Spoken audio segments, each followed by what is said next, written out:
Hello, everybody, and welcome to the Dapper D's. I'm Dippy. Hi. I'm Dadley. And I'm Dono. And welcome back to the Dapper D's, the only show that is officially part of the Toon Squad. You heard it here first. We'll be playing in the next game, in the next movie, sometime in 2034. I don't know. There we 10 go. years It's the from goal. now.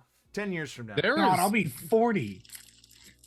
Oh they my really God. fucked up, like, what was it, Space Jam 2? They wanted to have Tony Hawk in it instead, and they, like, have it be all about skateboarding. Really? Yeah, that was the original plan for Space Jam 2. I just Huh. watched an entire video of like how Space Jam became a thing. And it was because Jordan was doing a ad thing for Nikes. Yeah. Like he had a bunch of ads that came out. Yeah. That were with the Looney Tunes. Yeah. And it was Oh. all about like And then Marvin they the just did Martian movie. trying to steal the Nike shoes and then playing basketball to like, you know, get it back. And people Mhm. loved it so much they made a movie out of it. Well, there That's you go. awesome. Yeah. So, welcome back to the Dapper D's, and welcome back to the Dapper Discussion, our once a month, end of the month podcast where we just talk about random crap. And we have a couple of recurring segments at the end, and that takes up most of the time nowadays. Yeah. It kind of just, this is just our monthly meeting to play a couple of games that we like to play to keep our mind sharp. And we also talk about it, and we also talk a little bit beforehand. But before we get into all of that fancy schmancy stuff today, thank you so much to our sponsors and partners, starting with W.GG. They have a wonderful new set of canned energy drinks that they want to promote, and that's what we're going to promote here. But we have the tubs available for you as well. I can't talk about it live, and I didn't talk to Donald about it. Crap. Well, you know, I gotta message you, Dono. yeah. So, W.GG is starting to come out with these new canned energy drinks, and the first trial run they did of it, they sold half their stock in. They sold half the. No. They sold half their stock in 48 hours, and they want to do it again. And so go to their website and use the code ANIPOD. That's ANIPOD for 15% off of your next purchase of Click. Dubby cans. Or if you're just interested in the classic product that Dubby has been putting out for a couple of years now, excuse me. You can go to the website and check out their original Dubby flavors, the flavor tubs. You can get the mystery pack, you can get the starter pack, you can get the merch that they have, all with the code ANIPOD. They provide a lovely little boost of caffeine for you, just enough to get you through your day, not enough to make you crash and die. So thank you to W.GG for the channel partnership, for giving us the energy today to talk about random crap. Also, thank you to Stream Beats by Harris Heller for providing the background music you're going to hear today. The album we'll be sampling today will be Prime. Stream Beats is the #1 free library of DMCA free music for streams and YouTubers. Visit streambeats.com for download links to every track. But you can also catch them on Spotify, either with a premium subscription for no ads, or that all of their stuff is available on Spotify for free. You just go to Stream Beats by Harris Heller, and they have albums for you to choose from with different vibes for anything that you're trying to do where you're not getting copy struck. So thank you, Harris Heller, There you go. for the lovely music. I have a question. And Yeah, I just have to an start answer. this off. Okay. What are some words that you think people pronounce incorrectly? Incorrectly. Oh, fuck. I'm the only- king of pronouncing things wrong.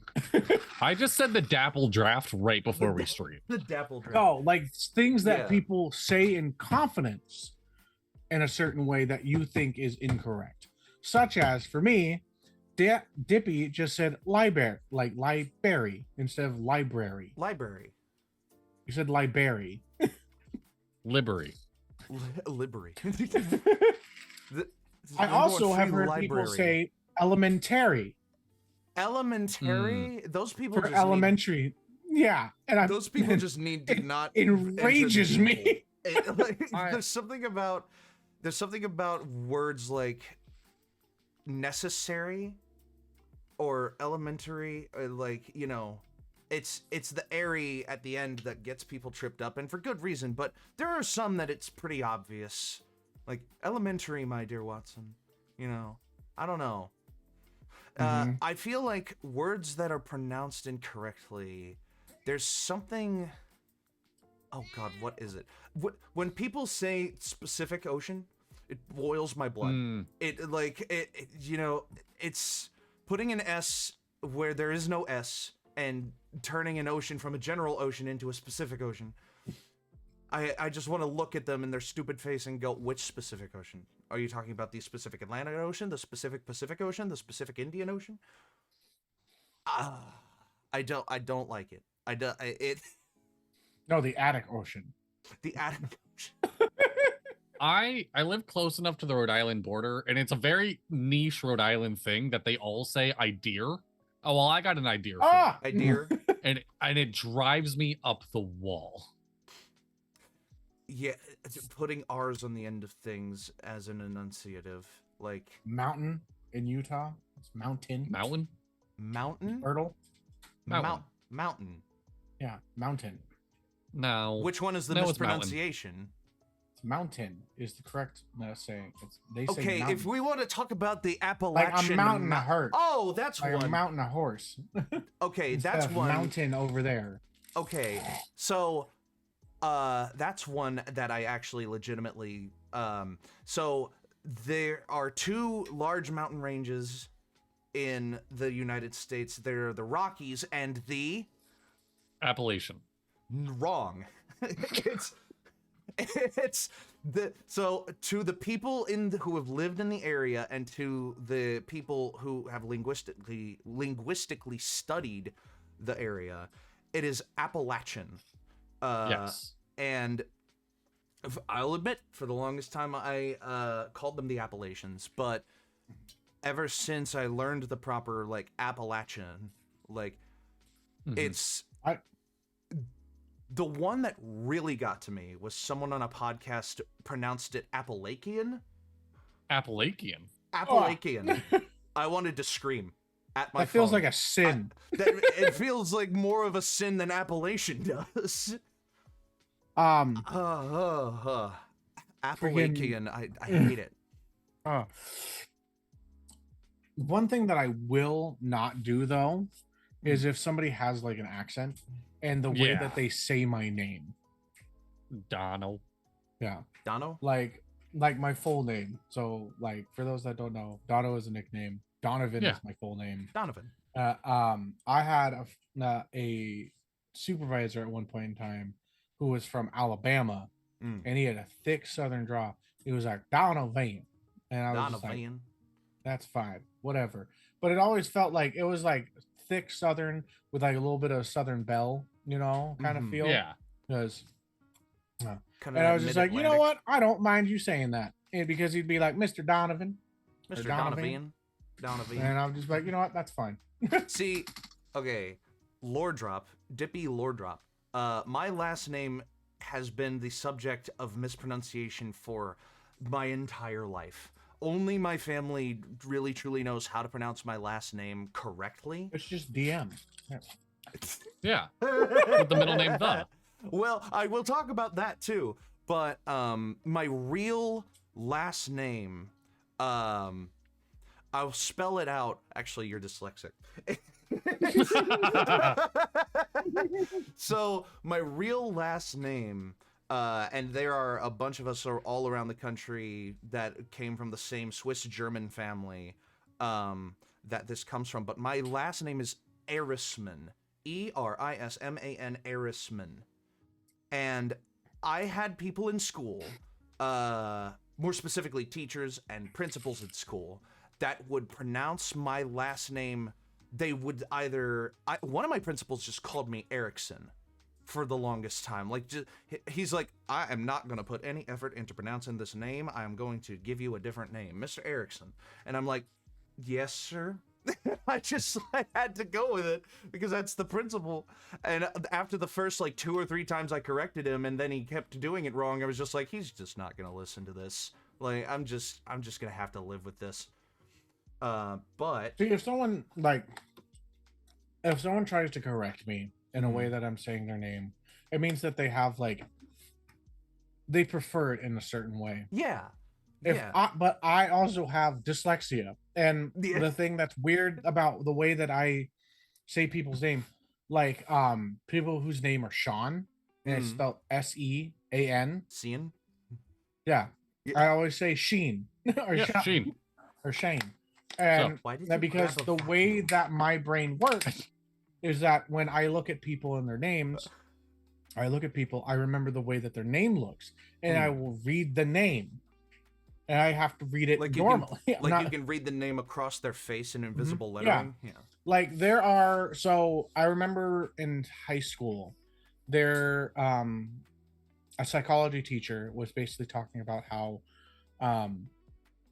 there are different people, and some people they see like a person's name when they talk to them, and some people know people by like their faces, and that's why some people are just like, oh, I'm really good with faces.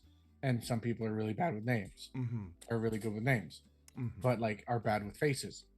For me, I see like the person, and then I see like, I imagine their name above their head. Yeah, like a username in Minecraft. And then I read, and like that's just how like I think about like how it's spelt and everything, and then I just read the name. And if I fuck that up once, I'm fucking it up 100 times. Kind of incredible. Yeah. Yeah, I don't really have problems. I can recognize a person's face like immediately. Like I can recognize a person just by their face. Their name is a little more difficult if I haven't seen them in a while, but like, you know, in a while. And it's been a while.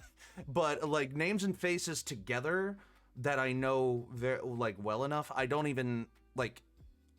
have to make a special technique or anything. It's just kind of like, oh yeah, like my brain has enough storage capacity for a couple of names and faces together, and it saves the capacity for the most important ones, and then every other face gets saved, but not every other name does. And it's like, I don't know. It's one of those. It's a psychology thing, like you said, but that's why. Bradley, are you wearing a Bluey's? He's wearing a Bluey Hawaiian shirt. Yeah, I love it. Yes, I am, and yes, I am. It's not Hawaiian. It's Australian. I have not been in my office for a hot minute. Like, I know we did Friday stream. I was tired. I didn't look at my office. My office is gross, and I saw something I couldn't focus on stream unless I cleaned it. Oh, so now I love it. That we are all wearing like foreign TV or like foreign culture based shirts. Mine is one piece, though it is like very, but it's like everything's like kind of beach or ship. Yeah. Yes. And then I have the shirt that I made with dragons and flowers. Yeah. Have I not told you this? No, you haven't. So one of my electives when I went to school, when I went to college, I had a year that I was doing video classes, and I was like, well, shit, I only have like 3 video classes. What's another class I can do? You know, it doesn't necessarily fit into the curriculum, but it's something that I might be able to use later down the road. And then I saw Intro to Costume for the Stage and Production.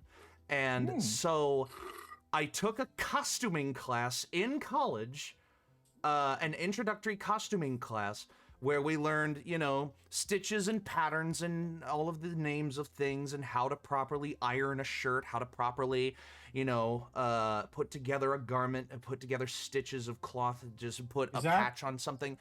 And the final assignment for the class, which took up about 2 months worth of the class, was make your own garment. You pick a pattern, you pick the material, you pick all of the supplementary material that you need to make that garment, and you make it. If you need a little help with it, the teacher was willing to help, but otherwise you were completely on your own to make your own garment. And there were people that were like, okay, let me make a skirt, I'm gonna make a dress, because a lot of the people in that class were women. Yeah. They made a skirt or a dress. One motherfucker made a hoodie. I could not believe that he actually went. He made he had a lot more material to work with than a lot of the other of us did. He made a hoodie, and I was like, well, what's the thing that I have so many of in my closet?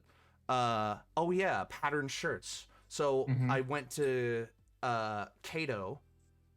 Was it Cato or was it Joann's? I think it was Joann's. I don't know. You're the one that got it. It was Joann's. And I was looking at the pattern fabrics section, and I was just like, well, which one of these would look really good as a shirt? And I saw this. Black, orange, and white dragons. Like, perfect. Fucking Dungeons and beautiful. Dragons. Dungeons and Dragons. Orange is one of my favorite colors. It's perfect. So, and I made it. You know, it's fully 100% hand stitched. Love it. I hand stitched the buttons on it as well, and you know, everything is just I've made it myself. Can I just say, is that not like a thing that people just know, like have been taught by their parents to do? Is like how to sew and fix clothing? Nope. How to sew, I knew how to very basic sewing techniques to like fix some things up before I went to that class, but that class taught me more, and it gave me like the confidence to actually fix a shirt or fix a pair of pants with actually just sewing it back together. Me realizing that like my religious upbringing was very in-depth in teaching me those things, because I knew how to iron a shirt, sew it, fix buttons when I was 3 years old. No, I was like probably around 7 or 8. I came out the womb with a sewing needle. I knew how to tie a tie when I was 5. That's actually very impressive. Yeah. Yeah. I mean, I still know how to tie a tie for reasons. I still don't know how to do a bow tie, but just looking at the accomplishment by itself, that's very impressive. But yeah, that was like a huge thing, is to learn how to tie a tie when you were in church. Oh yeah, like, you gotta learn how to tie your own tie. Your mom can't do it forever. There you go. I'll mail her all my ties. Have them pre-tied and bring them back. Send them back over. Well, there you go. Yeah, that was fun. We also learned how to tie other people's ties and like fix them. See, that's a weird one. Like because sometimes you're talking to a friend or a gentleman and stuff like that, and you see that their tie's a little messed up. So we learned how to discreetly fix it, help them out, and not make it look like a scene. Yeah. And like another thing is like you help people fix their collars, everything like that. You like, it was a huge thing to learn manners. Like that's part of the reason why I really like mob movies, is because it's well-dressed people fucking doing gentlemanly shit that are also badass. Yeah, absolutely. So like in my brain, I'm just like, yes, I feel like a mobster every time I put on a suit and tie. Granted, I don't really have a suit and tie anymore. I have my wedding suit, but every time I put on like a smoking jacket and like a nice things, I always feel like, fuck yeah, dude. I don't know. I used to love dressing up when I was a kid. I totally get that. I mean, I'm right there with you. There you go. Now I look like I walked out of a messy closet almost every day. No, you look like you hit the gym every day, bud. The clothes aren't what fucking... You don't wear your clothes. Your clothes are fucking hugging you. Yeah. Let me just get some flexes in here. Here's one I thought of. If money were no object and time were no obstacle, what kind of what is the first what's the first aspect of your everyday life that you would put up to the maximum luxury status? Watches. I love watches. My so fucking much. bed, dude. It's not a bad idea. The bed's also a good fucking. See, bed's Like- one of my top answers. I would Dude, love to have oh like a God. 4-poster bed with the best mattress, the best sheets, the best pillows, like all of that. So, would be marvelous. I have improved my sleep, and this is not an ad. My wife, my loving wife, we have this store here out in Michigan that is literally just Amazon returns. So it's things that either didn't make it in the mail, got returned, or were like we're literally just like, nah, I don't want that anymore. And they have like fresh, and they restock every week. And at the beginning of the week, it's like $12 a day, so you can get like anything in there for $12. And then it goes down until like the day before they go to restock, and then it's $1. And on $1 a day, she got me these little like earbuds. They're called loops. Okay. Loop earbuds. And people with like sensory issues. Yeah. So like not someone like me who doesn't like really loud noises and like screaming and yelling and stuff like that. Yeah, and fish. You put it in there, and it helps with like the sensory stuff. I always like having headphones in because like it helps me relax. That keeps my anxiety down. I didn't realize that I was having I love my sleep is a very important thing. You don't fuck with my sleep. I put those in. I do not wake up in the middle of the night anymore. I am and if I do, I wake up a little groggy, see what the whole thing is, and then as long as I keep them in, I can go right back to sleep. That's I used awesome. to wake up and not be able to go back to sleep. Well, there you go. It's such a beautiful, they're like $35 on Amazon, but you know, You got them for $1. yeah. And I've been using them almost every single night. There you go. Fucking, yeah, 10 out of 10. Recommend that shit. Get it. There are off-brand ones that you can get for a lot cheaper. I had to refill my water bottles. I'll be right back. Okay. You're good. Yeah. I mean, watches are what I'm bringing, and not even to the max. I don't give a fuck about Rolex. I don't. You just like really nice watches. I like Fossils. Fossils are my go-to watches. They're on the cheaper side when it comes to high-end watches, and I think they're beautifully made. I love Fossil watches. Made by Relic, just Fossils line within Relic. I have been fortunate enough that I had an occasion that somebody was just like, I need you to look your best, handed me their Rolex and said, wear this for the night. And all I could think was, this thing is so goddamn heavy.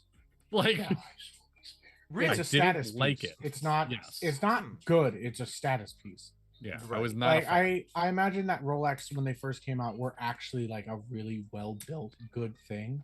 Yeah, and were like a reliable and was obviously like higher class, whatever. But it was higher class because it was good material.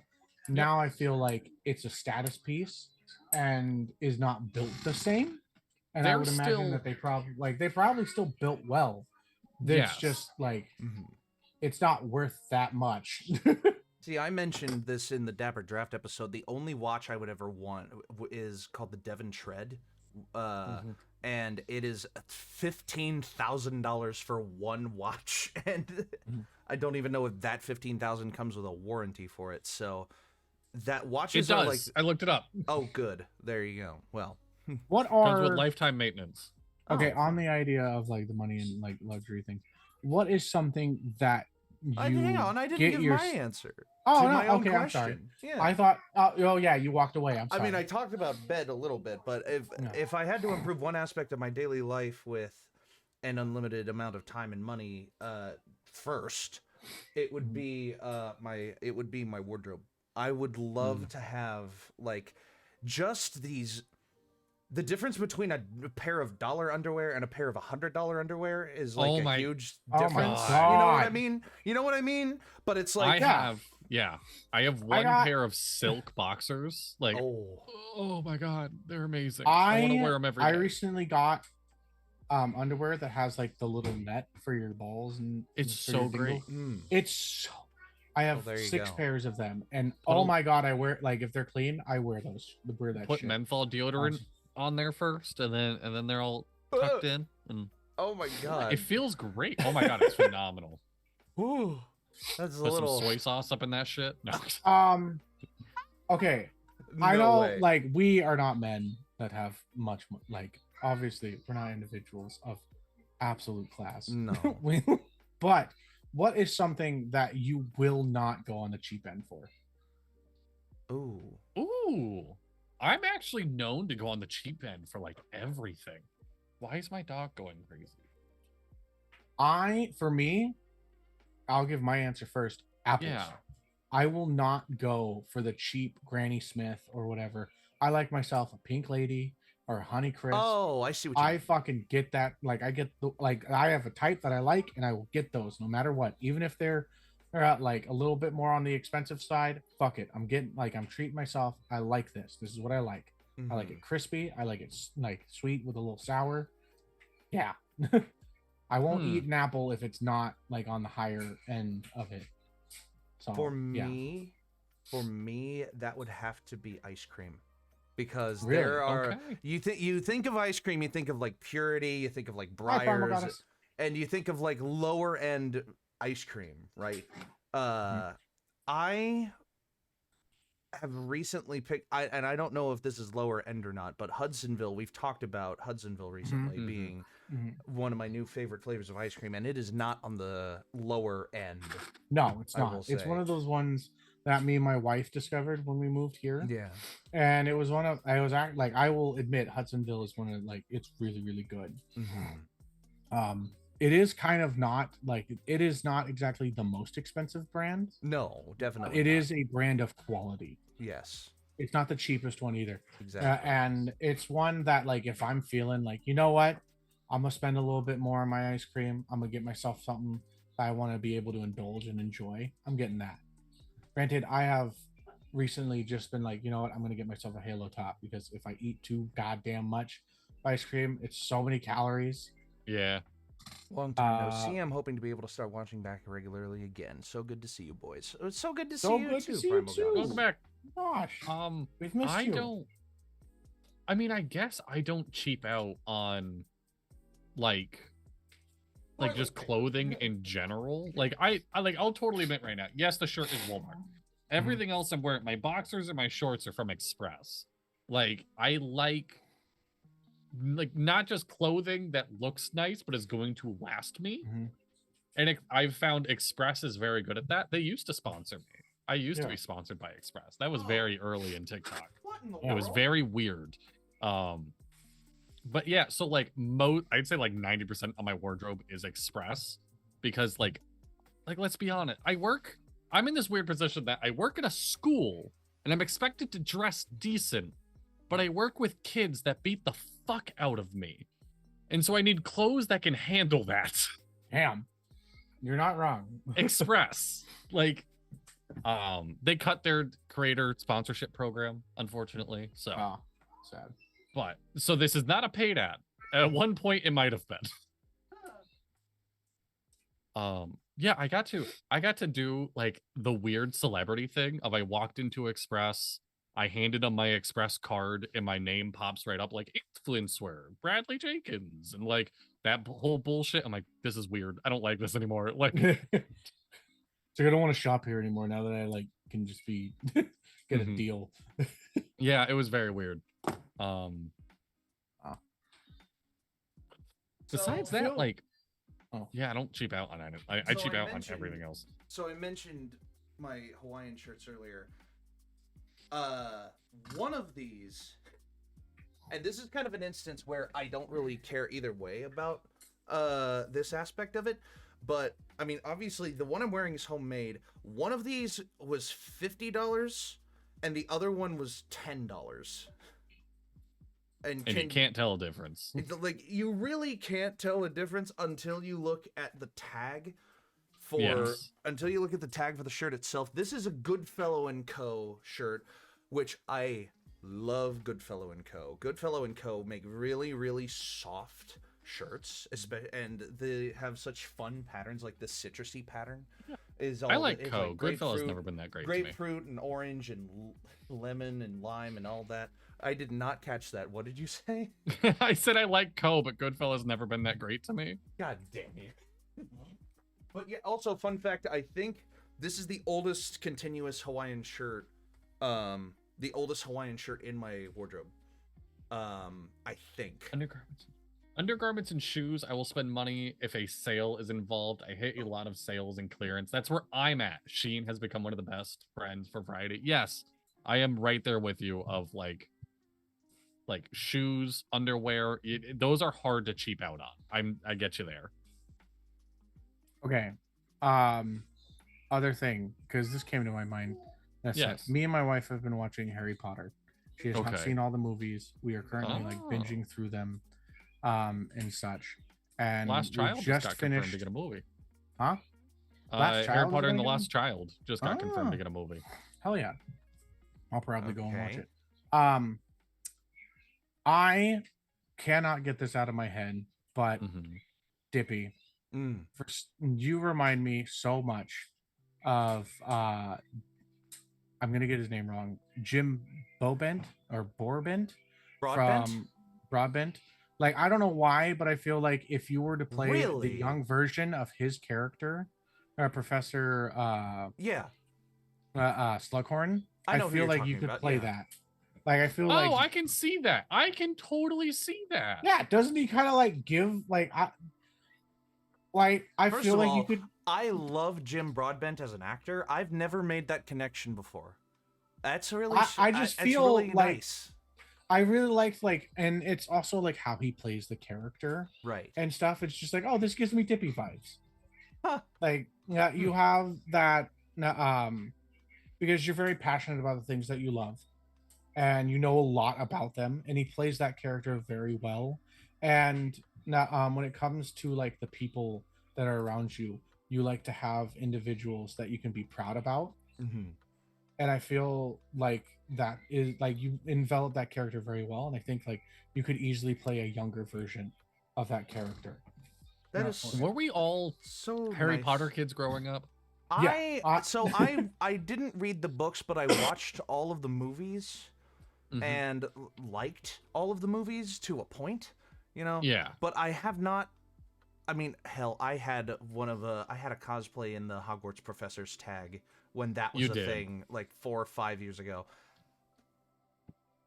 Professor Juniper, I was so disappointed by how that turned out, because I was always like trying to that tag, not to go too far off on a tangent, but the Hogwarts Professor's tag was really a it's all who you know tag, because if you didn't know Fef or Jake a bunch of numbers or Crane Wrights, you know, all the people who had the main professors, you could not really get a story going, like a side story. You couldn't, and they prevented story jacking very well. Like, I'll give that to them, that they held on to their story very, very well.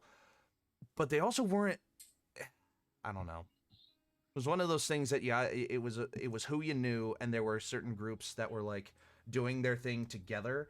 And if you weren't part of a group like that, you were just kind of, hey, this is my cool costume. And I improved Professor Juniper a couple of times, and no one really took notice. It's okay. Yeah. It happens. All right. So Harry Potter kids growing up ish. I don't think we've ever talked about this. Do you have a house, and did you ever relate to a Harry Potter character? Were you ever like, that is my character? I have always taken the Pottermore quiz with the intent of getting one house, because I have always known what house I've been ever since I was introduced to the concept. I'm a Ravenclaw, and I really liked Luna Lovegood being one of the only Ravenclaw characters that was commonly portrayed in the movies, you know? Yeah. Because there were a lot of Slytherin, and there was a lot of Slytherin, there was a lot of Cho Gryffindor, and Hufflepuff got a really good a fair chunk of change for Primal representation. Goddess, you would be a Slytherin. See, if I were to guess, I would think that Dudley would be Dadley, you give me like it's mostly Hufflepuff, and Dono, you give me a lot of Gryffindor. Yeah. I have taken the test 3 times. Mm-hmm. I've gotten Gryffindor twice and Ravenclaw once. Oh, I have taken the test literally, I would say a dozen times. It was something I frequently did on TikTok Live. Okay. I have always said I am Slytherin. I related to Slytherin a lot growing up. Oh. And out of the before you say it, I just want to put my 2 cents in there. Yes. Dippy or Dadley. Yes. You look on the outside like Slytherin. Thank you. But getting to know you, you give Hufflepuff vibes. So this is what I get often, is that the first time I meet people, if this conversation comes up, it's very much, oh yeah, definitely you're a Slytherin. After I've known you for a couple months, everyone's like, you're a fucking Hufflepuff. Shut the fuck up. Yeah. Like you don't pick this. You're a Hufflepuff. I've taken the Pottermore quiz, we'll say a dozen times. 50% I've gotten Slytherin, 50% I've gotten Hufflepuff, depending on how drunk I am. Like, sincerely. There you go. I think every time I've taken the Pottermore quiz, I've gotten Ravenclaw. Like, I've never faltered. I've never gotten a house. Everybody in Hufflepuff is a stoner. Their common room is right next to the kitchen. All right. So the second question, though. Did you ever have characters growing up that you were like, this is my, like, just favorite Harry Potter characters or stuff like that? I loved Hagrid. I loved Hagrid so much. To me, it gets so okay. So I know. Okay, you guys get to choose your characters and stuff like that. Not Dippy said Luna Lovegood. I just want to put this. Yeah. It is so weird going from what is the first 2 movies, which kind of have like this bit of dark but very whimsical feel. Yeah. Mm-hmm. And then it slowly goes into like this more darker and darker theme. It got so dark the longer. And then the very last ones, it's like Hagrid's in a fucking high speed chase, blasting his ass out with like a freaking rocket through his back, while also getting shot at. And it's like you start relating the wand more to like a handgun. It gets really weird when you like. There's actually, it's amazing you bring this up. I'll send it to you right now. There is an amazing graphic of somebody taking like the predominant, like the main colors of frames of Harry Potter films and making a gradient for all the films. And you can progressively see how much darker, like the literal color of the films get. Huh. It's fascinating. I've looked at this graphic a couple times now. Yeah, and then you can see, like, right in Deathly Hallows Part 2, the one scene that, like... King's Cross. Yes. Yeah. Which, like, not to be that I will stand by, J.K. Rowling is not that good of an author. If you want religious imagery in your books, that's well and fine. Don't make it so on the nose that your character is getting reborn at King's Cross.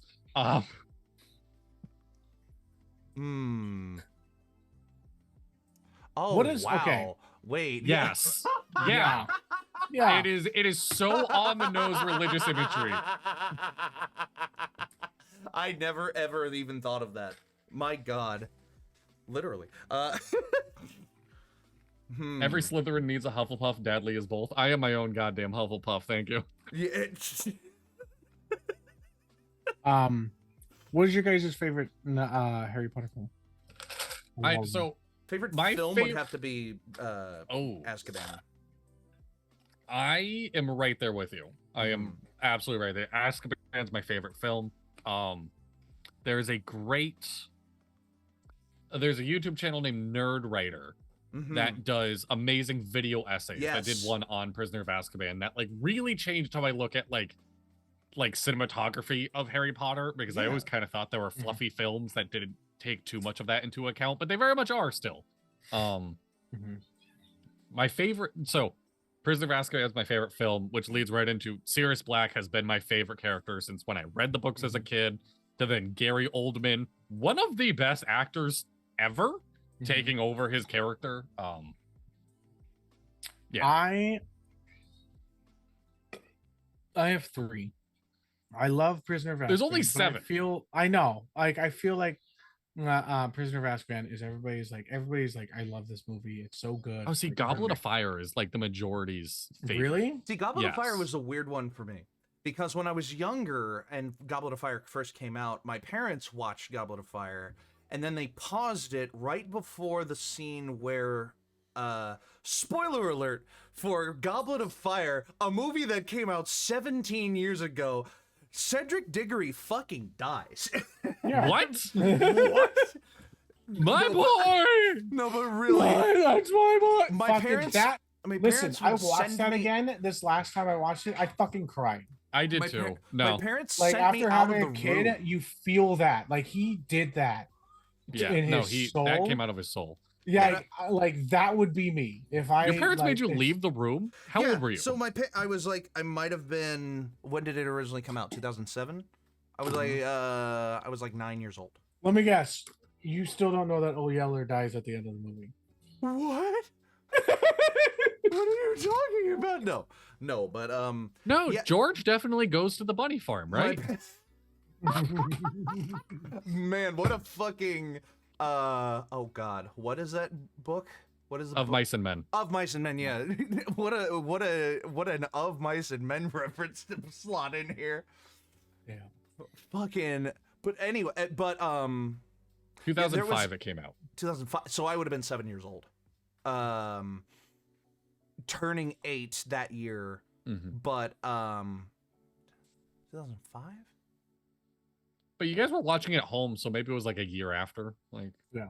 because I doubt they were like, leave the movie theater. No. We didn't watch it in the theater. Yeah. But yeah. There. When I was younger, my parents were very quote unquote media conscious of me. They made sure that I wasn't looking at material that would scar me too young. Mhm. And that was one of them. So Goblet of Fire is always, I think of the Harry Potter movies. I think of, Philosopher's Stone. I think of Chamber of Secrets. I'm like, those are good. I remember, I can Those are can fun remember, kids movies. I can remember them kind of at a glance, I can remember them at a glance. Prisoner of Azkaban is my favorite. I love Prisoner of Azkaban. And then Goblet of Fire is a giant blank spot in my memory. Like, I, off the top of my head, do not remember a lot of details about Goblet of Fire because of that, because of the moment where I was like, okay, I'm not supposed to watch this right now. So, Yep. boink.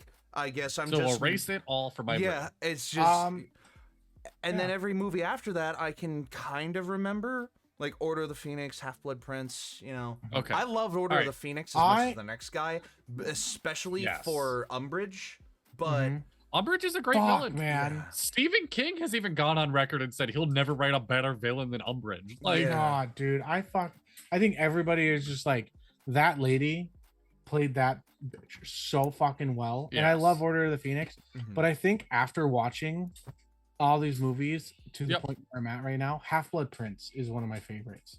really? Yeah, it's I'd have it's this point of just like where the story, again, I really love, like, it's the perfect, it's like dark, but it's also got this sense of like young, like the change of like going from being a kid to becoming an adult, and that Yes. switch that everybody's going through. And it's got like this perfect amount of awkwardness, and it's just like, I don't know why, but it took me back to being like a teenager and talking to my friends about like shit that's changing, and then like seeing the like massively big things that are happening to these characters' lives, but they're Yeah. still just like, so are you talking to her? Like, you know. All right. We'll pause this for a quick mini game. Right now I have loaded up a list of all Harry Potter films ranked by Rotten Tomato scores. Okay. Oh, This list boy. does have the Fantastic Beasts series. I'll tell you right now, those are the I- bottom 3. We're just going to ignore. I was them. about to say, yeah, I don't know anything about the So, Fantastic Beasts series. I have Starting no- from the yeah. bottom up, how do you think Rotten Tomato ranks? Okay. the Harry Rotten Potter films. Tomato rankings of the Harry Potter films. This is a tough one. There's Because 8 of them. Yeah, for Half-Blood, There's yes, eight? for Deathly Hallows 1 and 2. Part 1 and 2. Yeah. Yes. So Okay. just throwing Okay. that, there's 8 of I them. think Deathly Hallows Part 1 would be the lowest in my head. Spot on correct. Yes. Okay. Oh yeah, I Alright, have so another moving up to thing to say, 7. but we can do this first. Oh, sorry. No, you're good. When I watched Deathly Hallows Part 1 for the first time, I wasn't able to watch it in the theaters, and I had to watch it at home. I was the only person interested in watching it. Oh. And my mom is a massive, hey, can you come do this? Hey, can you come do this? I pause that movie every 15 fucking minutes. And by the time I got to like the last 30, I was just like, fuck this. I'm so done. I'm so done. I can't. So I didn't watch part 2 for 5 years. Oh my God. Because I was so enraged. And I was just like, I can't fucking do this. I had to forget all. Like, I have this point where I'll watch a movie and I have to forget everything before I can really enjoy watching it again. And so I had to forget that feeling before I could let myself watch fucking part 1 again. And then, and what I did was do what I did doing now, which is binge it all. Yep. And then I was like, okay, I'm ready. Midnight release for part 2. I was right there. Really? Yeah. Man, I was trying to watch 1 before it came, like 2 came out, and then that shit happened to me, and I was just like, fuck this. Fuck it. Fuck it so hard. All right, so 8 is locked in, right on the money. Deathly Hallows Part 1. The next worst Harry Potter film, number 7. I don't know what is... Chamber of Secrets. I gave you water. You know what? I was torn between Chamber and Goblet being the next one. I will tell you right now, neither one of those are correct. It's neither one of those. Okay. Yes. Is it part 2? It is not part 2. It's not Hallows Part 2? It's not Hallows Part 2. It's not Chamber. It's not... Is it Half-Blood Prince? Nope. It is Order of the Phoenix. Really? I want to stress, we've moved up a good... Like, it is at a 78%. So they're all pretty well received. I was about to say, what was Deathly Hallows Part 1? I think it was probably because of 77. Umbridge.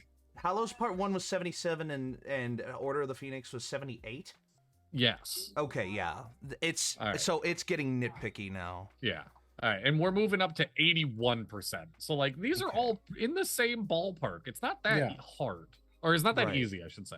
Okay. Wow. What can you give us the score of the next one? It's 81. 81. Oh man. I'm gonna say Goblet of Fire. I feel like Chamber is down here somewhere. I feel like Chamber is one of those ones that's like I feel a noticeable like step it was in a quality. different time though, Dippy.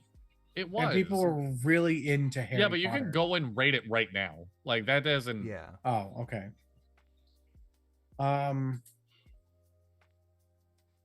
Yeah, I'm gonna say Goblet of Fire. I'm sticking with Chamber. It's the first one. It's Sorcerer's Stone. Really? Yes, that really surprises me. I didn't think it would be that low. I thought it would be a little higher either. than that. Okay. All right, and then moving up just slightly to 82% for number 5. That's probably Chamber. Yeah. It is Chamber. Yep. Okay, good. 84% for number 4. That's gotta be...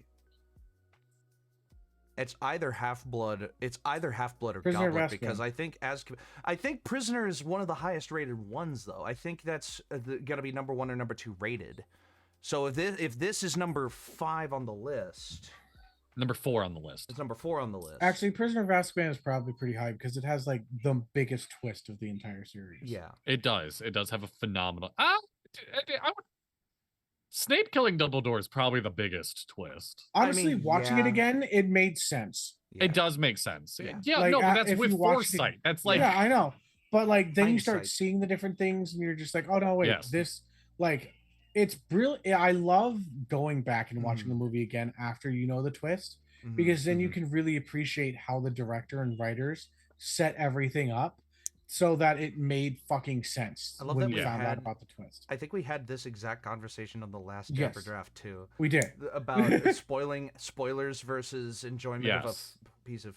Yeah, I didn't even mention twists when we talked about spoilers, but it's one of those ones that's definitely So going back, we have Half-Blood Prince. Correct. Yeah. Ha-ha! Half-Blood Prince. Huzzah! Okay. All right. So now we're into the top 3. So top sitting at 3. 88% for number 3. Three. Goblet of Fire. 88%. would be Goblet, yeah. Yep, Goblet. And then 90% for number 2. What's left is Hallows Part 2. Prisoner and Part 2. Hallows Part 2 and Prisoner. Hallows I'll say Part number 2. 2 is Hallows Part 2. It's Prisoner. It's Prisoner Really? of Azkaban at 90. So Hallows Part 2 at 96%. Because of all the Christians. Hallows Part 2 is not that good. It's not that good. I Hallows definitely Part- I would put Prisoner above Hallows. Yeah. Okay, And just if for we're context, rearranging... really quick, just for context for the other ones. Yeah. Fantastic Beasts and Where to Find Them, the first in that series, is at 74. Oh. Secrets of Dumbledore, which is the third in that series, is at 46. Oh, shit, I And haven't Crimes watched of the third Grindelwald one is yet. sitting at 36. Oh, boy. I think that's Oh, partially no. because of the hate that Johnny Depp got. Yeah, it was Johnny Depp and that other guy that played the Flash. I Oh, don't know. yeah. Granted, I definitely don't think Eddie that number Redmayne? 2 was bad No. at all. No, what? What? Huh? Huh? The If- Fantastic alright. Beasts, I don't think that they are that bad. I haven't seen number 3 yet. I like Newt Scamander a lot. I like yeah, the character. I like of him Newt as a Scamander. character. Also, I really love like that time period and like the I do aesthetic too. of it. Yes. All right, so Dippy, you said if you were to rearrange this list. Prisoner is number 1. Yep. Goblet. Goblet's number 2. Deathly Hallows is number 3. Mm-hmm. Stone is number 4. Is Stone Okay. already number 4 on the list, or was it number 5? Stone's at number 6. I would put Stone at 4, and Okay. then wherever the remainder of the items were on the original list Move 'em would go down. back in Yeah. that order. Yeah. Okay.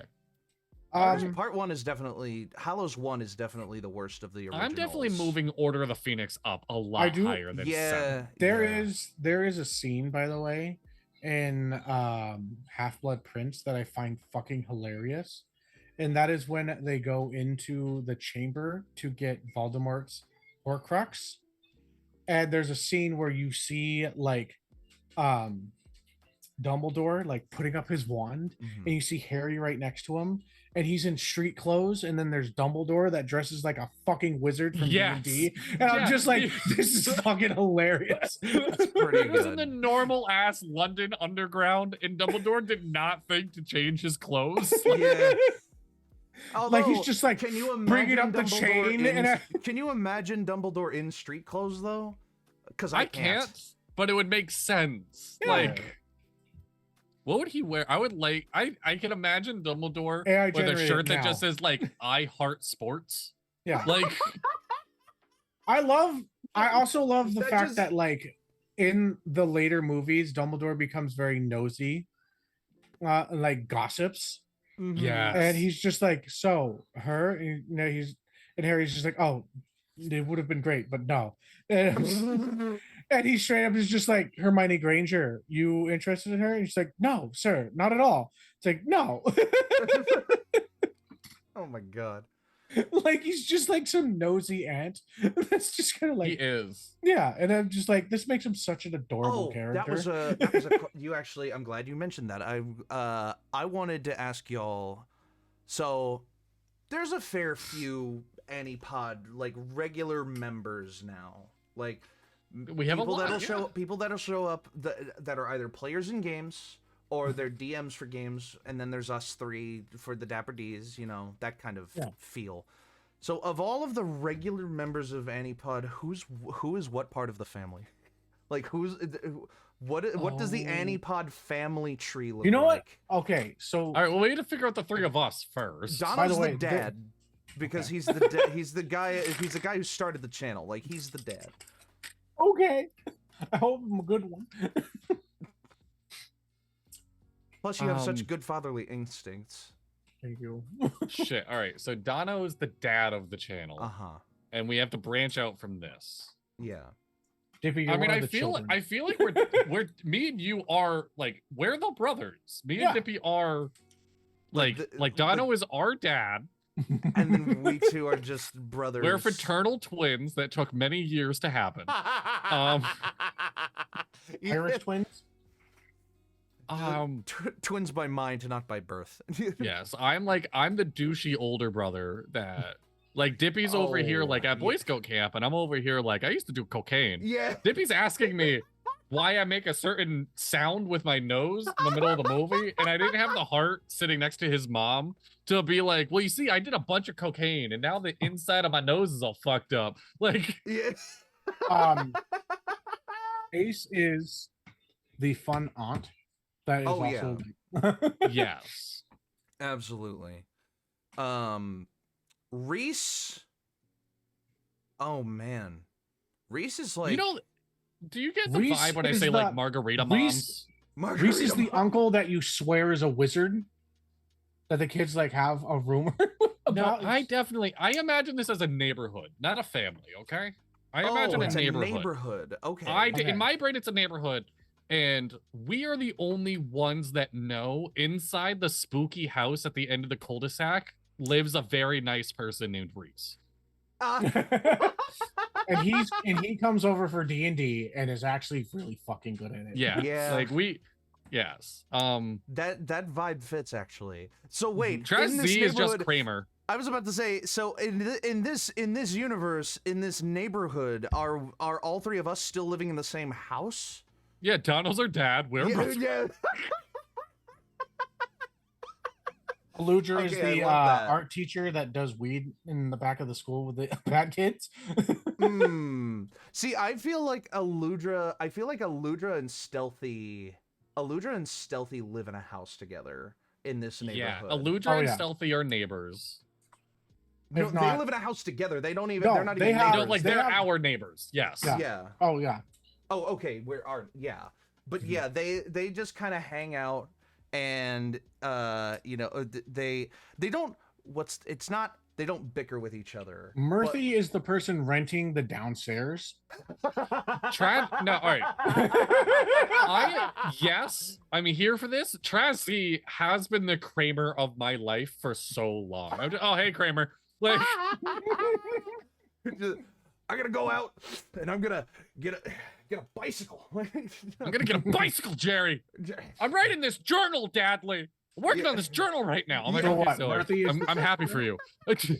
So Murphy is just like I almost like it's evolving from a neighborhood into like an apartment complex now. It's like we are in an apartment complex. We all live in that whole town of Alaska that's in one hotel.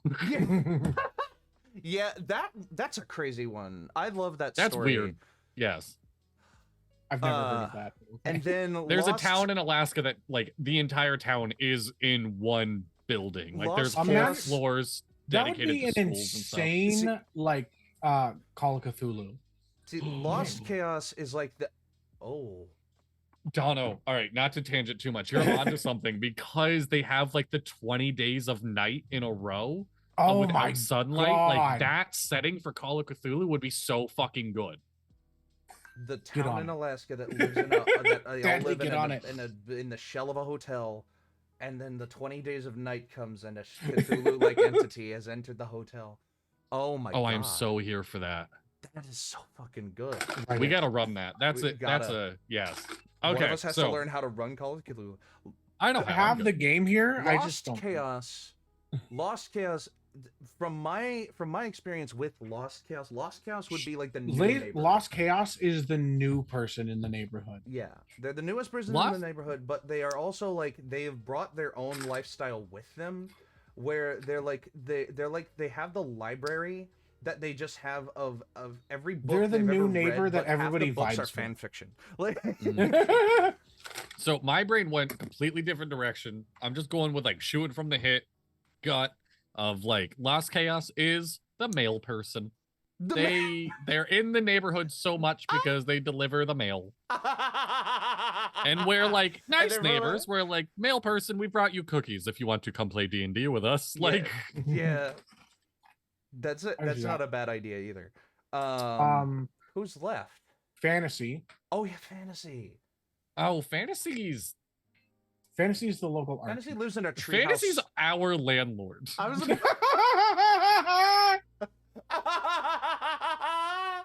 That's great.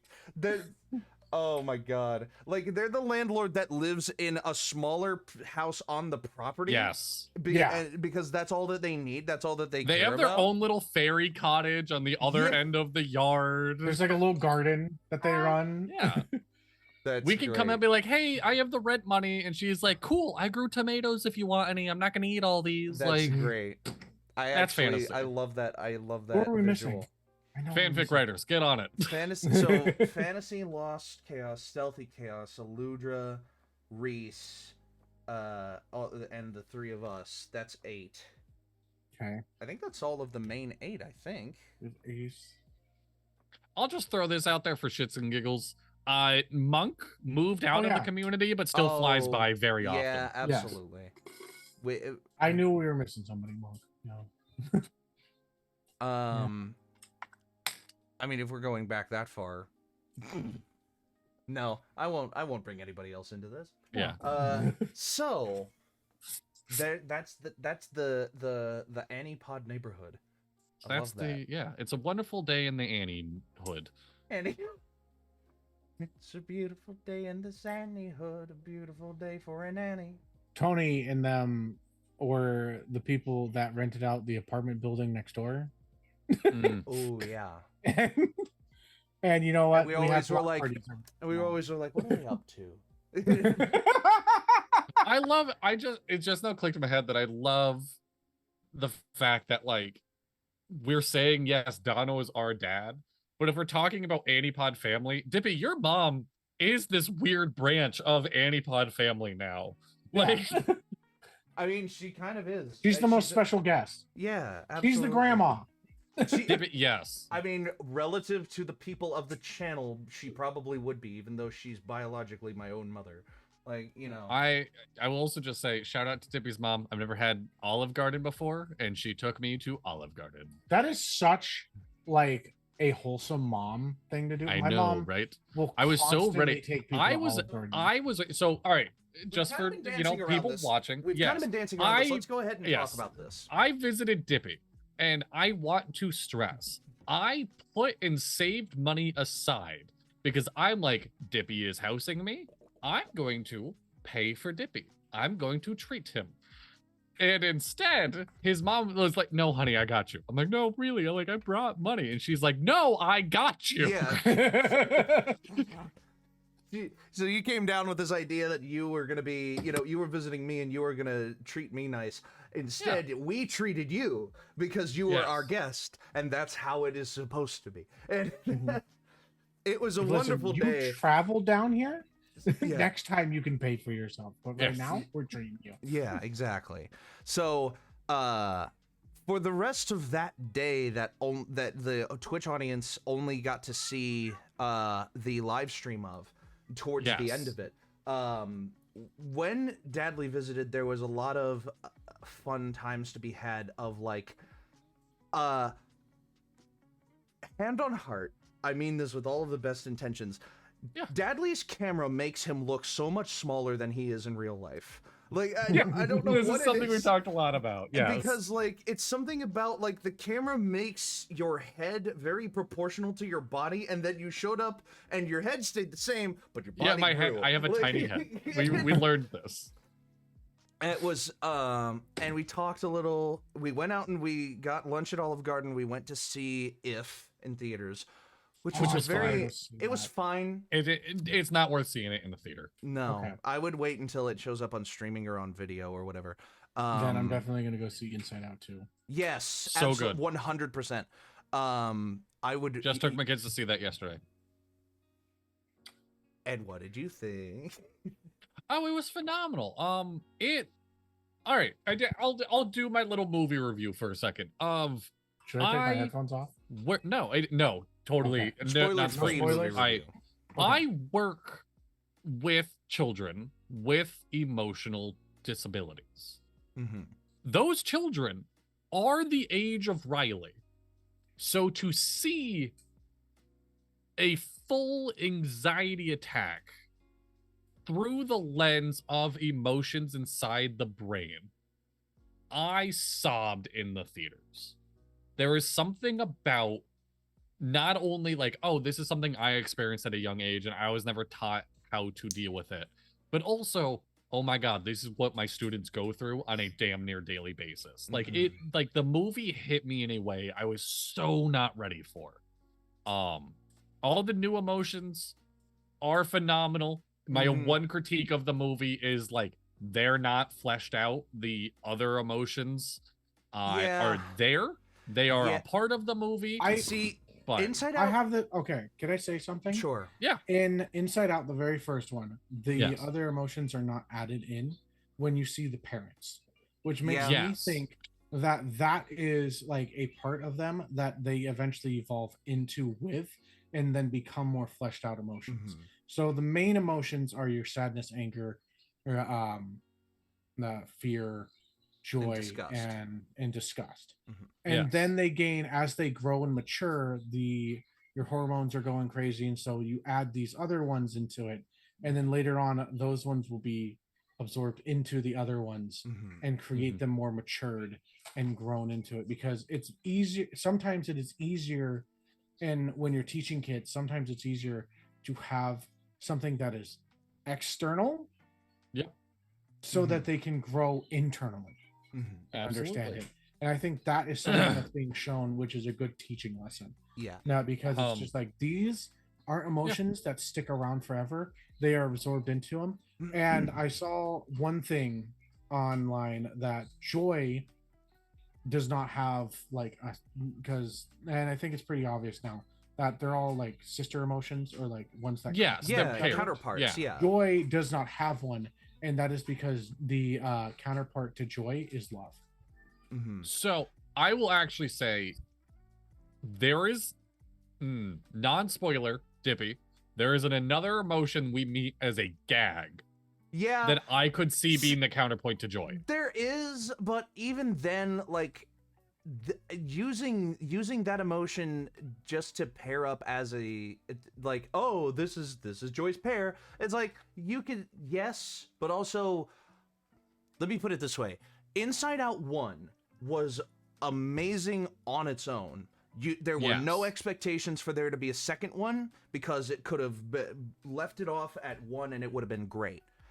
Now that 2 exists, I want there to be 3, 4, 5, and 6. Like, I want there to be at least one more Inside Out movie, because they left the door wide open for for number 3 to be like, Riley's going to college, or number 3 is like, Riley, does all of this kind of thing. And that might be a thing that happens 5 to 6 years down the road. That's what I'm saying. Is like, I want there to be an Inside Out sequel like 5 or 6 years from now.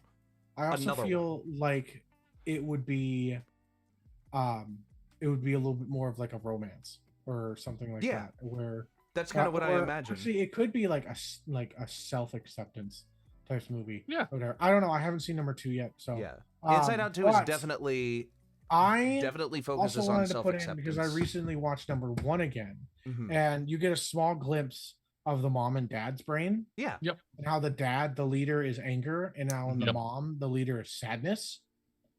I think I saw the same video as you did. And I didn't see a video. I'm just like thinking about this in a psychological aspect and stuff. And that it makes sense that like anger and sadness are each leader, because the mother's role is very sacrificial, and it's finding acceptance within the ability to give of yourself to your child and to help grow and nurture them. And for a lot of women, as they get older, they can feel like they're losing part of themselves, and that's part of like motherhood. And as they get older and as their child weans off of them, they can begin to feel that joy and reconnect with themselves. And so during motherhood, it can kind of I feel like it can be like that. But for like dads, I feel like within a societal aspect, we are taught to be that aggressive, take charge, be in charge of ourselves, and be like, and run. Now, and like, I feel like as we've been growing as a society, anger is less of the dictator as a male aspect, and we've been allowed to enter into more of like an emotional and allowing ourselves to feel that better. But it's still seen as like you need to be able to stick up for yourself, and sometimes that can be betrayed as anger, but instead it's not like it's respecting yourself enough not to be like, hey, you're not allowed to talk to me and talk to people that I love like that. Or you're not allowed, like, I have a way that I want the people, like, and it's a protector thing. And so anger isn't like, it's not, I love that they didn't put anger as like this bad thing 100%. It's just like, hey, I'm interpreting your thing as being disrespectful, and I'm trying to raise you to be a good human. And I want to assert, like, I want to be like, hey, we're gonna bite that in the butt. But also, even as like adults and stuff like that, they worked, all the emotions work together really well. And as you see in Riley's brain, they are all trying to be like, I don't like, there's this bubbly and mess, and everything kind of seems like it's organized, but it's also like really fun and whatnot. But in like the adult brain, it's organized, it's more put together, it's more like they still have the curiosity, but they're able to discern and communicate between the two emotions for a common goal. You need to In watch a young too. brain. Yeah, I do. You need to watch Inside Out too. I feel like I would learn a lot from that. A lot of the stuff that you're talking about is like Inside Out 2 touches on a lot of that. Yeah. So who runs your brain? Oh, is that too deep? Is that I was too about hard to of a say question? that feels like it might not be a on-stream question. Okay. No. Well, if I'm looking at it, that is a good question. Can I be honest? I feel like bear myself a little bit. Yes. Sure. I feel like it used to be when I was younger, it was a lot of anger and fear. That was more of like the things that were in front of me. I always enjoyed like joy and stuff, but part of it was like I wanted to, like, something that I've always seen myself as is that something that I love to do, and as I like, one of the callings of me as a person is people in my life, I want to help nourish their light that they have in their life, and to let them see it and be a place where somebody can really get to know themselves and feel confident in the person that they are. Yeah. I want my friends to be very happy. What emotion would be in the driver's seat of a person whose life goal, or whose primary objective, I guess, is to help other people be happy, sometimes to the point that they're helping more people than they help themselves? Which emotion do you think would be in the driver's seat for that? Because that's my answer. I will. I'll be honest when I say, like, that sounds more anxiety than anything to me. Yeah. Based on the limited scope of emotion. Then there you go. The ones that we've seen in Inside Out 2 so far. I was about to say that would be like fear with joy constantly giving fear like a shoulder massage. Yeah. Like, that's fair. A lot of that's what it is. It's, you know how at the end of 1, and we've all seen 1. Spoiler alert for Inside Out 1, a movie that came out 9 years ago. The end of the movie showcases mixed emotions where sadness and happiness, sadness and joy touch the console together, and all of a sudden they create this mixed, like, bittersweet. You know, that's what that emotion kind of feels like. Before the introduction of anxiety in number 2, I feel like a lot of my core memories and a lot of memories that I make that I hold on to the most are a mixture of fear and joy. Like, that's my primary 2, I think. Yeah. I mean, anxiety is definitely up there now, but like anxiety isn't controlling me. I get that. Like, not in the driver's seat. Not like anxiety's in the driver's seat in 2. Not by a long shot. But it's definitely there. Like, I definitely think that. And my embarrassment is very small. Same. My embarrassment is very small. No. I feel like whatever emotion it would be to be like caring and like honest with people. Mhm. I guess part Probably- of me, I still have anger within it because I don't take betrayal very well. See, I love that Like, we're if all someone- dancing like- around sadness, though, because sadness in one Well, is the gateway to sympathy. And I think that's a big part of me, too, is Mhm. sympathy. So Yeah, I think sadness is definitely, like, I think those are the three. I'm just going to name the whole panel at this point, but But closer here's to the the beautiful center. thing in yeah. one, when you get a glimpse into the parents thing, Mhm, every mhm, single emotion is at the panel at the same time. mhm. yes. All of them are working together. So in all honesty, there is one that like takes the head, but every single one of them has Yeah, they're all doing touch a of- job. Yep. Yeah. So every single emotion becomes more balanced. And as we get older and older, not one emotion is going to be the fully to the front because that Mhm. would be a adolescent like mind. Yeah. So as With you all get that older, said, you become I balanced did, emotionally. my front is sadness. I did sadness and anger. They just tag team my brain like no tomorrow. Hmm. And it's Was so. discussed in joy. However, I'm reading Primal Goddesses. Oh, okay. When I was Oh. younger, it was discussed in joy. However, I feel like specifically my last decade, it was or has been sadness and embarrassment. That with the touch of anger, anger has definitely not died down some in recent years. I will say this, as I've begun working out and stuff like that, my anger has dropped significantly. So the thing for me is I have always been an angry person. I know I don't look it. I'm rocking the bluey shirt right now. I can't stress that I'm always pissed off about something. I'm always a little angry. I'm always a little angry. The difference is growing up, I would take that anger, look at the first person I saw, and say, "You're a dumb motherfucker. I'm about to punch you in the throat." Now, I take that anger and I just like let it be there. Like right now, it's okay that I'm mad that I feel like I'm never gonna be able to buy a house. That is an okay feeling to have. Like it just the housing market sucks. I And think- you see- go with bigger, yeah. Like I think that it's a good thing that the housing market is about to plummet to a point where houses are going to be like super duper cheap because like let's be honest, an economy like ours needs a crash every once in a while to set things back to a point where things are affordable again. yes, Like, it's just speaking completely logically, and then people are gonna look at me and be like, "What are you, a monster? What do you want people to lose their jobs or money?" No, I want Yes. I want Sucks, things though. to be cheap enough where I can use my money to buy things that I need. And Yeah. in the state that it's in right now, nobody can do that. Like, it's So I to don't bring know. this up with Dippy, what you're saying, and I completely agree Mm-hmm. because when I was younger, my dad, Mhm. and I'm like, I learned how much my dad made an hour. Mm.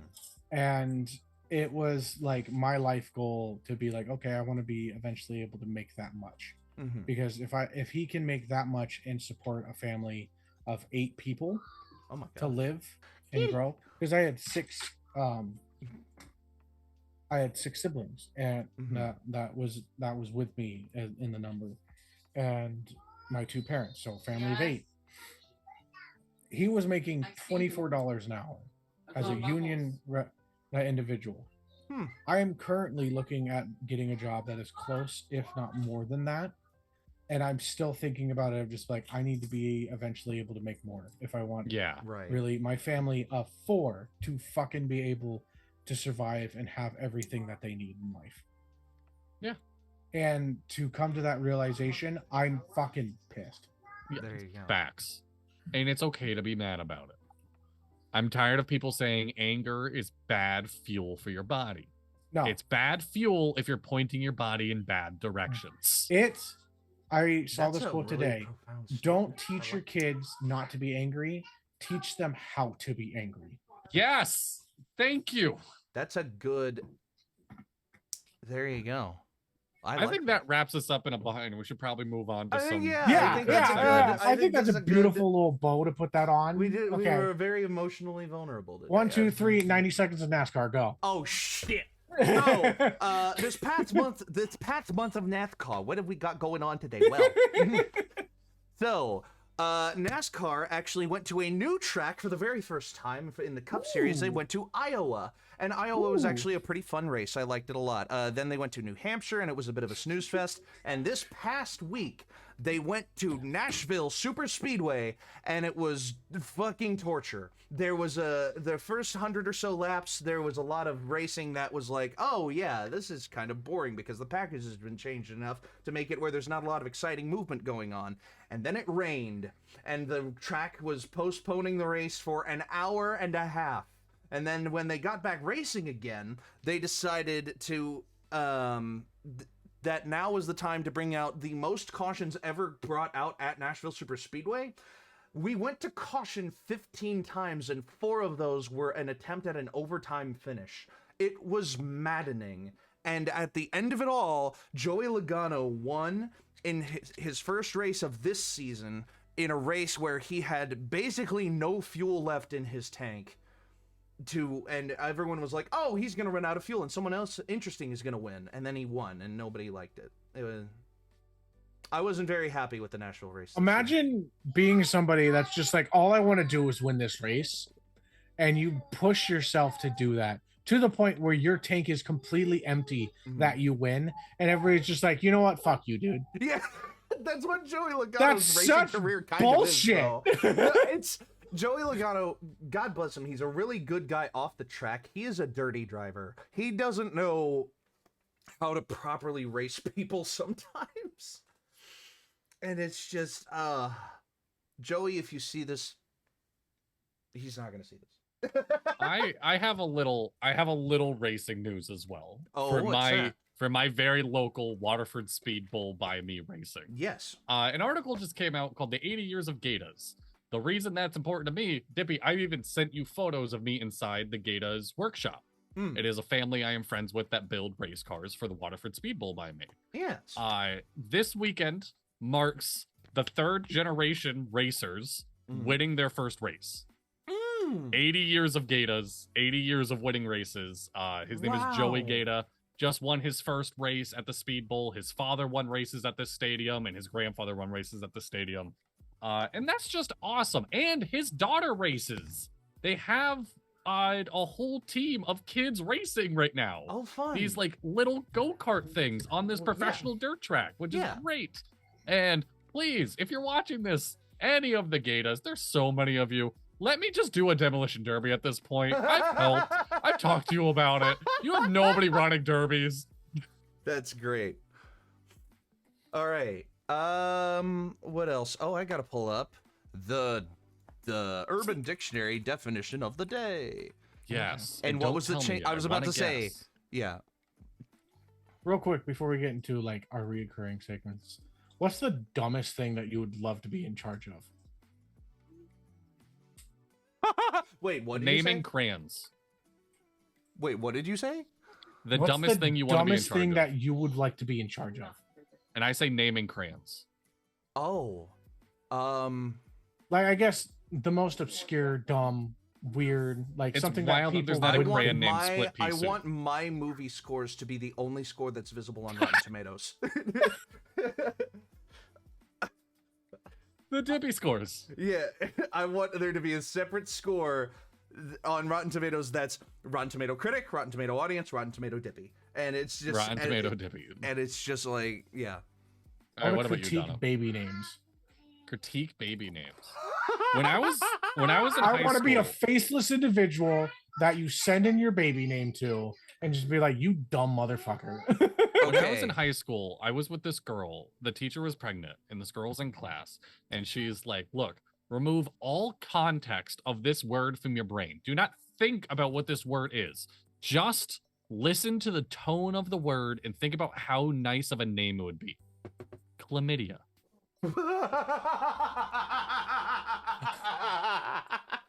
I mean, honestly, it's not a bad name. I wouldn't... Listen, wait. Okay, I real quick. wouldn't be surprised if someone. What? Who was first? Like, okay, chlamydia had to be a name before it was a disease. No, How did we didn't. get chlamydia? Like, Hold on. Etymology. like who named of chlamydia? The word chlamydia.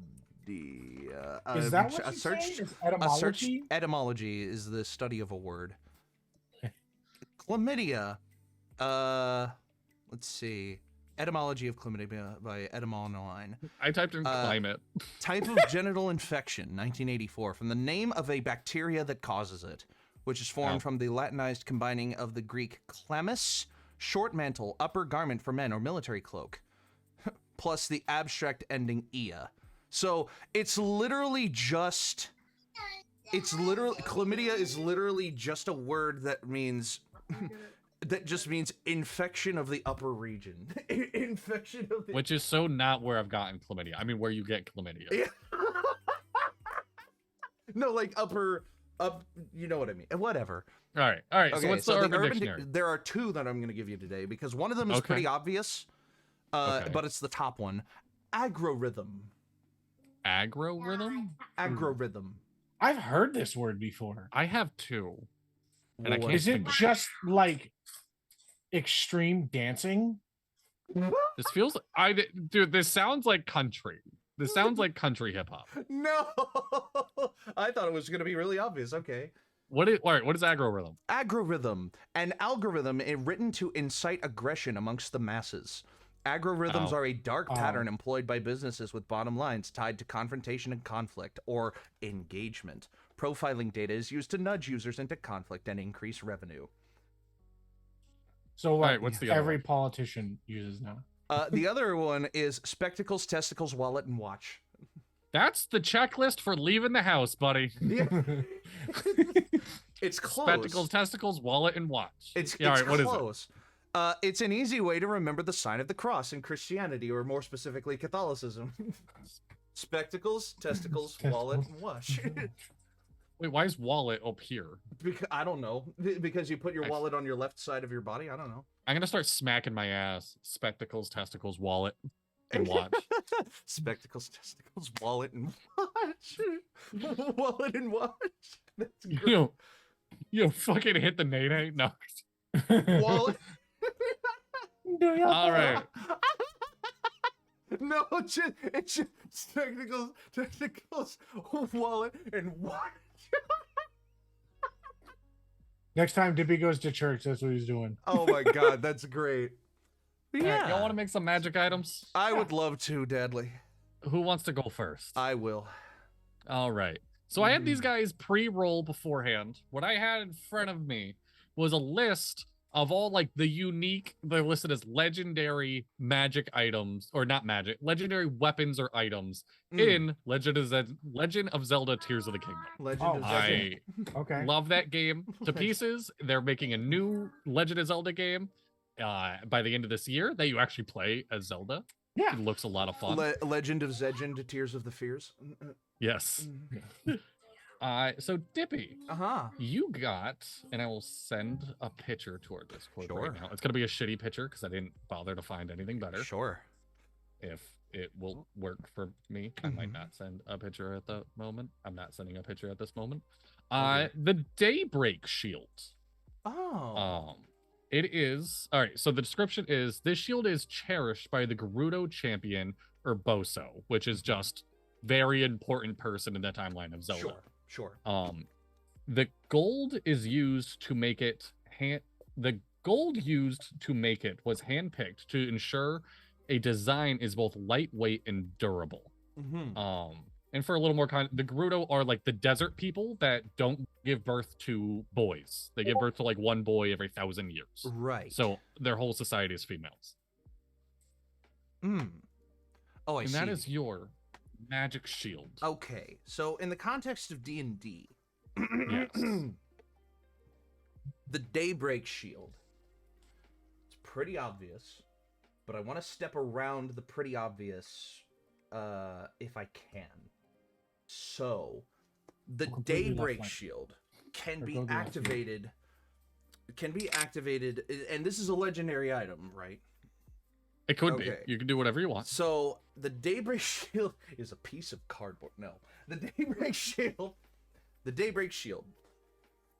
Okay, I'll state the obvious. You can cast Sunlight using the Daybreak Shield, or not. Daylight. Sorry, is the name of the spell. You can cast it once per day. You know, not even as a charge. It's just like at will. But the main part of the Daybreak Shield, and maybe the game-breaking part, if you tap the gem in the center and you aim it at a part of the sky, and then concentrate a charge on that spot for 1 minute, the day cycle, the sun in the sky will arrive at the spot that you point at, skipping all of the time in between when you cast it and when the sun appears at that point in the sky. So it's like, imagine, if you will, you're standing in an open field and the sun is just about to rise.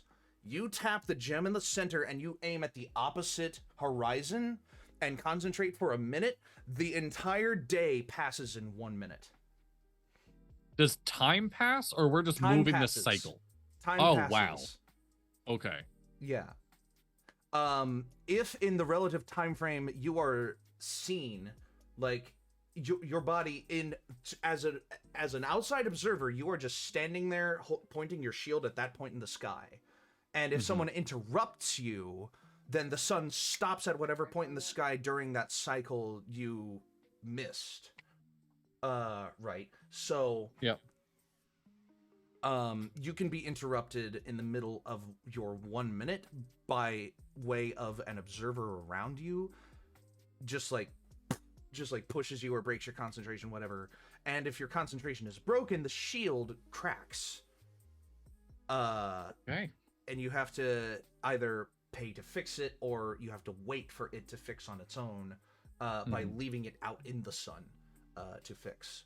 There you go. So solar recharges? Solar recharge, yes. Also, just in combat,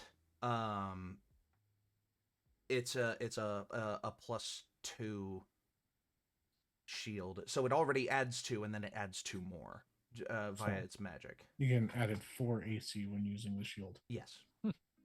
Cool. I hope that didn't make that too confusing. No, you're good. You're good. I got Okay. There you go. Dano. Yes. You got the Dusk Bow. We got the Daybreak Shield and the Dusk Bow. That's great. A bow that has been in the royal family for ages, said to have been used by a princess who fought beasts of Twilight. It forcefully fires long-distance ranged arrows. For Legend of Zelda context, this was Zelda's bow in Twilight Princess. Can I just say, yes, I hope that in the new game of Zelda, I know that she gets like the staff, and stuff. I hope they give her like something that allows her to fight like in a physical sense, like the bow. Yeah, because I don't want to shit on the game because I haven't played it yet, and honestly I haven't played the last couple Zelda games, and I'm sure people are gonna love it the way that it is. Yeah, I just also feel like as a main character, you should be able to fucking whip out some shit and beat the fuck out of somebody. Yeah, I'm interested to see where it goes. It's been a while since we've gotten a Zelda that can hold her own. Not to say, like, spoilers for Tears of the Kingdom, Zelda is the most badass character in those two games. Really? Like, Zelda, do y'all care if I spoil Tears of the Kingdom? No. I haven't watched a goddamn gameplay of it, so I'm probably never going to. Okay. Zelda travels back in time and turns herself into a fucking dragon so her magic can restore the Master Sword. Completely being okay with, I know this process loses my consciousness forever. I am trapped inside a dragon's brain forever. I am immortal and unable to perform any action. ever again. Oh my god. And did it to save her people. Zelda's a fucking badass. Mhm. That being said, it's been a while since we had a Zelda that can hold her own in a fight. It's been a while since we got Sheik. Yeah, So, the games are called The Legend of Zelda. Why is Zelda not a legend in like half of the Legend of Zelda? She's a legend. I mean, I mean, she doesn't act like one. Can I say, so I've been watching a lot of, okay, I should be doing this item. I'll talk about this afterwards, but okay. I've been watching a lot of Elden Ring. Remind me afterwards.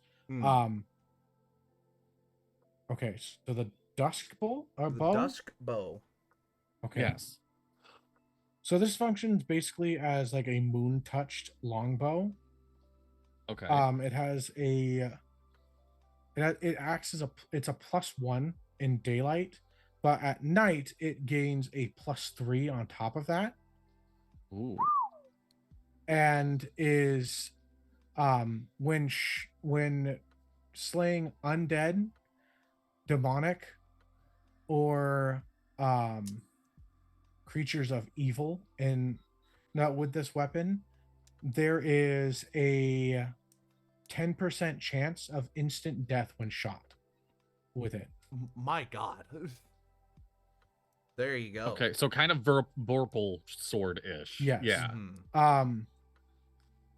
At night though, when fighting with this nut bow, it gains an aura of protection that keeps evil away, and if you are to interact with evil, and you are to attack them with it, the chances of instant death grow an extra 10%. So you get a 20% chance of instant death. It is the same thing as when a blessed weapon that can kill a Rakshasa in one That's hit. awesome. Hmm. It can what? When a what weapon can do what? Sorry? Never mind. You can No, watch Donald, that later. please repeat yourself. Huh? You didn't hear shit. Excuse me? I'm gonna clip it You guys don't know D&D lore, do you? I don't. So in previous iterations of D&D, and I'll do this, Rakshasas are very, very formidable opponents. Mm-hmm. Little bit of lore, because I like D&D history and shit like that. Yes. They are obviously ones that you can't really fight until you're much higher level. Well, yeah. But they had an easy kill point. And that was if you had a cleric bless a weapon, or you gained a blessed piercing weapon, and were able to hit them in the heart with it. It would instantly kill them. That's really interesting. It is very hard to do so, and blessed weapons, especially that are extremely rare, and you have to have a very high level cleric to be able to do it. Yeah. But if one can be able to aim that, and it's a throwing weapon too, so it like has to be a bow or a dagger, and not or like an yes, I arrow or a love dagger. throwing my bows. Yeah. Sorry, it has to be at range. It has to be a range type of thing. So yeah, that was always, so it's like a natural 20 that you have to hit it on, or like an extremely high. Yeah, it depends on your DM, because it could be a natural 20, or it could be like a DC 35 or something like that. But like if you have the capability of doing it, then it can just kill them like that. But usually Rakshasas cover that shit up, so it's really, really hard to do. But you guys will forget that later on, probably. Sure. You also have to get your hands on, a weapon of that caliber. Hi, baby. Oh.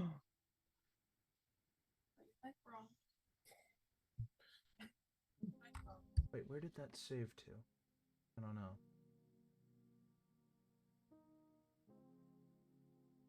Where did it go? We just got really quiet. Yeah. I tried. Dibby's all clipping this shit. I tried clipping a specific thing. Don't worry about it. Yeah, I know. get saved to? So I am back. Yes. Hi. No metagaming. Oh, there. So I've been watching a lot of Elden Ring recently, and Elden Ring like focuses very heavily on death, like, and the fact that people can't die. Yeah. And I find it to be so incredibly interesting in the stories. Or Yeah, in the your room story. got so much messier.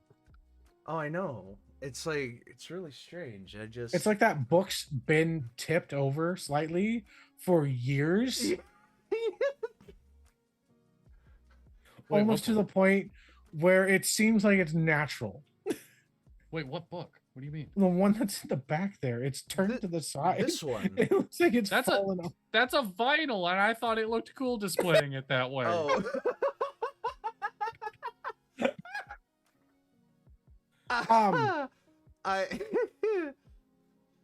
But all right, fine. I've been I'll just watching a go lot of back Elden to Ring content. this. Fucking hell. I've been watching Pokey a whole... and chill. Oh, fun. Oh, I love it. But I've been watching a lot of Elden Ring content. I really like Jacksepticeye playing it. He does really like, he has it. I like his enthusiasm when he plays the game, and it kind of really helps me to like get into it. Yeah. But I started really focusing heavily on how because in the game technically people can't die, and that's the problem. And that's why you get a bunch of like people that have their souls and stuff that are fucked up. Yep.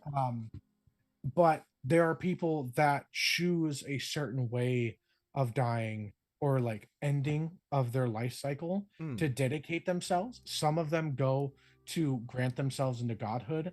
Other people sacrifice the life that they are given to perform a ritual that destroys their body but activates a spell that protects others.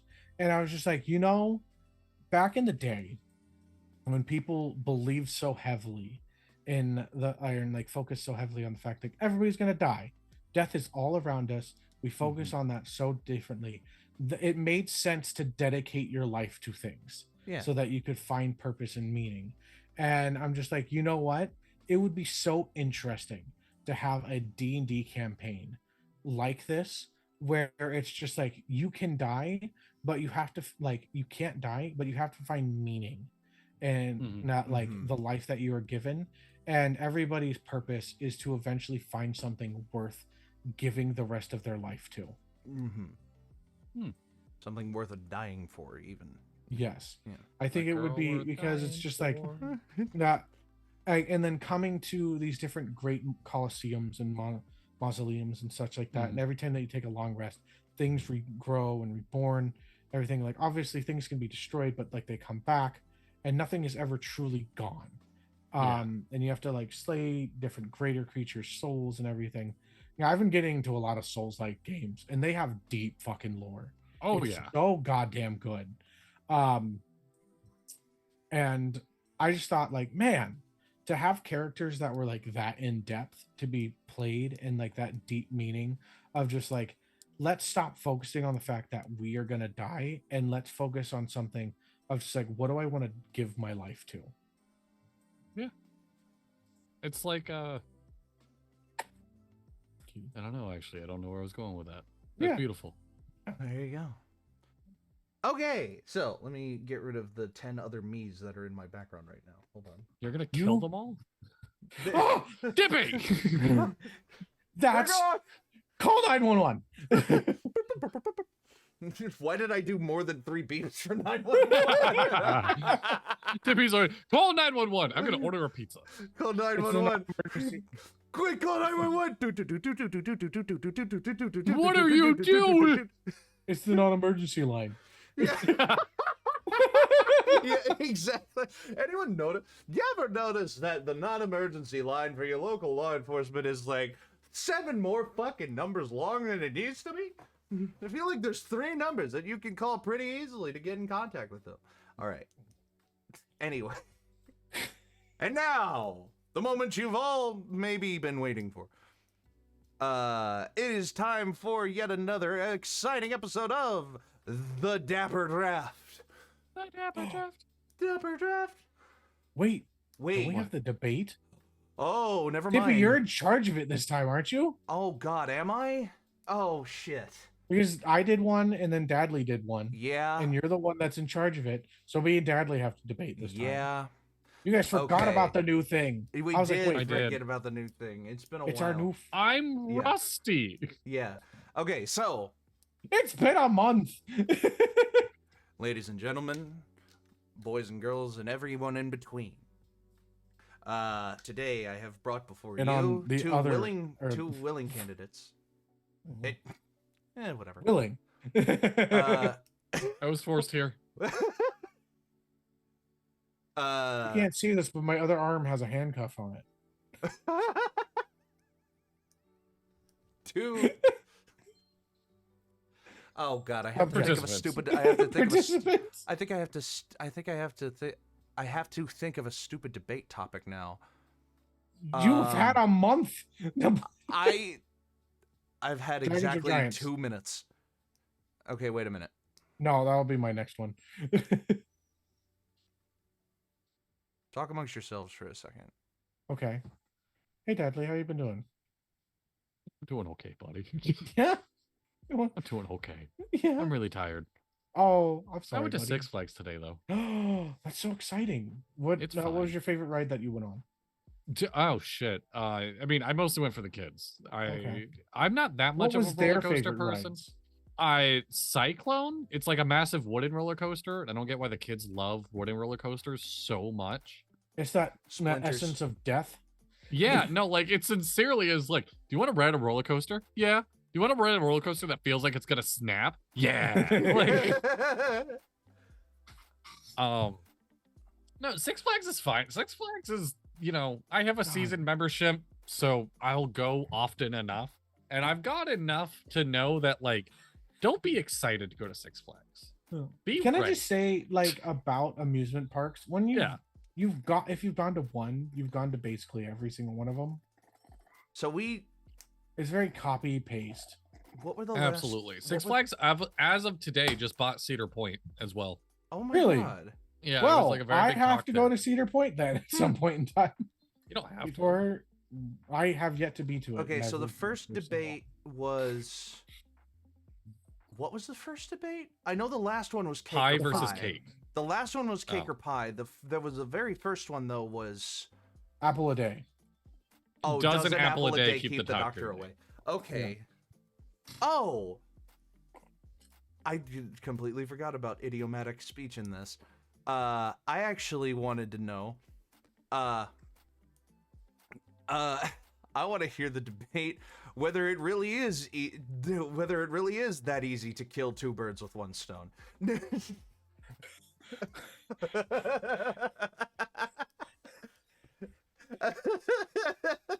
All right, Donna, what side do you want?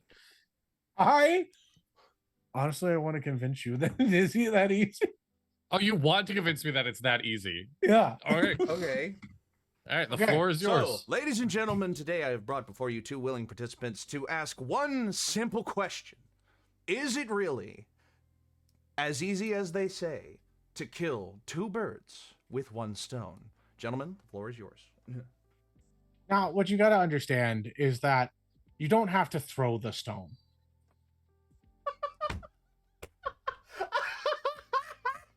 I love this as a starting point. Okay. All you have to do is just keep using the same stone to kill both birds, and it makes complete and utter sense. You just use the same process to take care of two things that are closely related to the same thing, or that are easily able to be comprehended, and you fucking demolish that shit. Yes, some people will iterate that it is throwing a stone at two different birds, which is also possible, though it is difficult. But not completely impossible. All you have to do is get an arching way of where you hit the higher one first, and then as that stone hits the first bird, the 30 second seconds. bird hits the other one, and then that stone hits that one that's currently been knocked off its course. Okay. Dadley, your rebuttal? All right. A warm-blooded, egg-laying vertebrae distinguished by the process of feathers, wings, and a beak, typically, by being able to fly. This is the Webster's Dictionary version of what a bird is. It is not our colloquial version of what a bird may be. A bird can be many of things. Is it easy to kill 2 birds with 1 stone? The answer is obviously false. Have you ever tried to pick up a big stone or catch a tiny bird? 5 seconds. Oh, why would you say 5 seconds after the fingers went down? Just because it didn't sound like you were done. No, it's fine. All right. Yeah. Remind me what the saying is. It's just killing 2 birds with 1 stone. Yeah. No one said it was easy, good sir. I will hold on. I will clarify the definition or the context of the phrase for our participants here. Pause. All right. 2 birds, kill 2 birds with 1 stone. To achieve 2 things by doing a single action. It does not talk about difficulty per se. Fuck. Okay. So it is merely a matter of, does the saying have merit? Are there enough situations that you can do 2 things that you can accomplish 2 things by doing 1 thing to merit it being easier enough? So, okay. Yes. All right. Now, you can easily be able to do 1 thing brilliantly to be able to achieve 2 things, such as dedicating yourself to 1 action in order to raise yourself to a higher status, such as I would like to buy myself something. Well, then I will dedicate myself to a workload, but also by dedicating myself and working hard to achieve and buy myself that thing, I also increase my own status as a person and allow myself to be seen as a hardworking individual. Easy, killing 2 birds with 1 stone. That is just a domino effect of 1 thing happening at 1 time. You are working. There is a byproduct to the work, but that is not 2 birds, 1 stone. You are working, therefore you can buy. Not I am working and buying at the same moment. Hard, solid, non-metallic mineral, matter of which rock is made, especially as a building material. That is the definition of stone. Sir? Danley is a man who brings a dictionary to a debate. I love that. I'm a man that brings a dictionary. I would like to say my enemy is cheating. He is using the internet and having it open. I am using nothing except for my own brain. Now? I am not using it to look up and answer. Well, that seems like that would be 2 birds and 1 stone, but that's too fucking difficult, huh? Well then, maybe you, good sir, are the exact representation of the fact that my argument is correct because you are killing 2 birds with 1 stone. What a fool! But to cause my argument to be proven correct by your own fucking actions. Order in the court. Sir, I got caught red-handed. I will respectfully ask that you respect each other's time. I will allow. I'm sorry, the timer left the room, sir. I will. We don't need closing arguments. Donna won that. Thank you. Who won the last one? I don't know. I don't even remember. We need to remember this segment. Man, this is such a good and fun segment to do. I'm so glad. Next time we gotta have a guest come in. I forgot that I had an actual gavel. It's so much smaller than I imagine a gavel would be. Next time, we honestly just need to have 2 guests come in and make them do it, and us choose a subject, and then we get to vote on who won. That's about a foot between the 3 of us. That's about a foot long. That would be really good for Annie Jap. if we do teams again. Oh, that'd be so much fun. A debate about a topic being one of the... Speaking of Antipod Jeopardy, that is lined up to be the episode after the next one. Oh, shit. I have not worked anything on it. So, yes, get started on that because... You know what, Dippy? I'll call you out live. I pitched a whole month of ideas that you did not respond to. A whole month of ideas that I didn't respond... Where is this? Is it in the... Yeah, making one pages. Oh, where Oh, is yeah. that in the Discord or is that in the Discord or was that in our private messages? I thought it did. Oh, I see it. Yeah. No, it's in the Dapper D's. Okay. Dapper D's mini series of one-page RPGs, episode 1. Each other come in with an idea for a one-page. You know, I think in my head I went, "What a great idea," and then I never typed that out. I didn't like say. I have that problem where I will think, "Oh wow, what a good idea," I will and think then I a forget response, about it. and then yes, Yeah. I do like that idea a lot, though. I do. Yeah, we could absolutely have that be a month. And I picked September because yeah. Well, But all right. Anyway, I'll start working on Antipod Jep this week. Well, funnily enough, birthday month, by the way. September was going to be when the next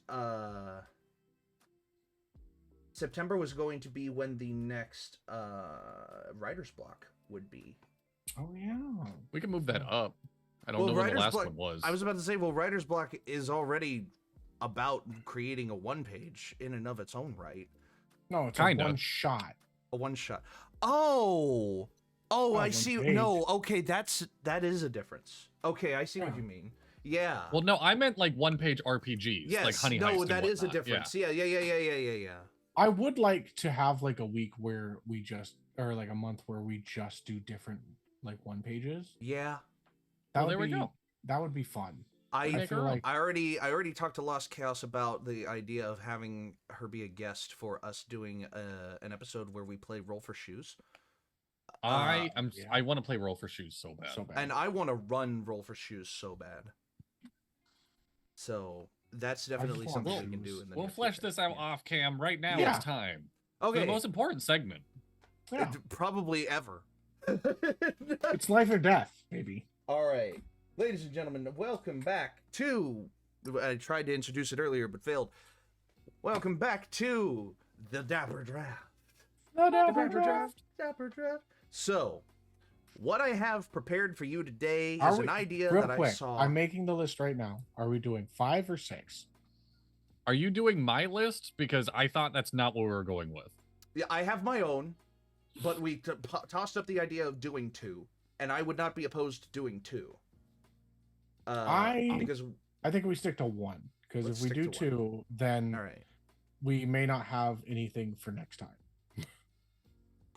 I will always have a Dapper Draft topic for You almost didn't have one today. Well, fuck you. It is here when the time came. Excuse me, I will you made always me have the a good- dad of this. I get to call your shit out, okay? I will always have a good Dapper Draft topic for you, one way or another. And your Dapper Draft topic today, we'll go ahead and make this 6. I'm feeling more and more comfortable with us doing 6 each time, just because it's fun to talk about more things, and it rounds it out nicely if it ends up being Serpentine Order. So we all know that one person who picks one aspect of their you don't life. have to say that one person. I'm kidding. No, but we all know that one person who picks one aspect of their life, one activity, one thing that they do, or one thing that they're obsessed with, and they turn it into their entire personality. Oh, this is Today, gonna be a mean Dapper Draft. It's gonna be a little mean. It might be a little mean, but I want you to draft your top 6 activities or obsessions that become a person's entire personality. Wait, we're drafting them as the best or the worst? Your list, I don't care. It's Wait, just no. Those are No, so no. different. Wait, we've never are these done- people we want to be around or don't want to be around? no, Okay, no, let's make wait. it- Why? I thought it was just like topics that could be things like that. is Okay, in your person's list. entire Okay, life. okay. Your list is Oh no, he pulled out the gavel. okay. Don't hit me, sir. Let's say that this list is going to be the most annoying, so it is going to be a mean one today. Okay. But the most annoying, the 6 most annoying things or obsessions that people will turn into their entire personality. All right, so my number 1, I got NASCAR. Number 2, I got Thomas the Tank Engine. Motherfucker, I will ban you from the Dapper D. No. All right, roll for it. Roll for order. Okay, can we start with this rule? It has to be like a specific thing. Yeah. Like we The can't do more a specific it is, the generalization. better a pick it is. Yes. Yeah. Okay. And we'll determine if something is specific enough. All right. I got a 12. I got a 9. I haven't rolled yet. I got a 4. Hey, I get to go first. I've Alrighty. been rolling badly lately. I hate being in the middle. Did you carry that over from? Did you carry that over from your teenage years or what?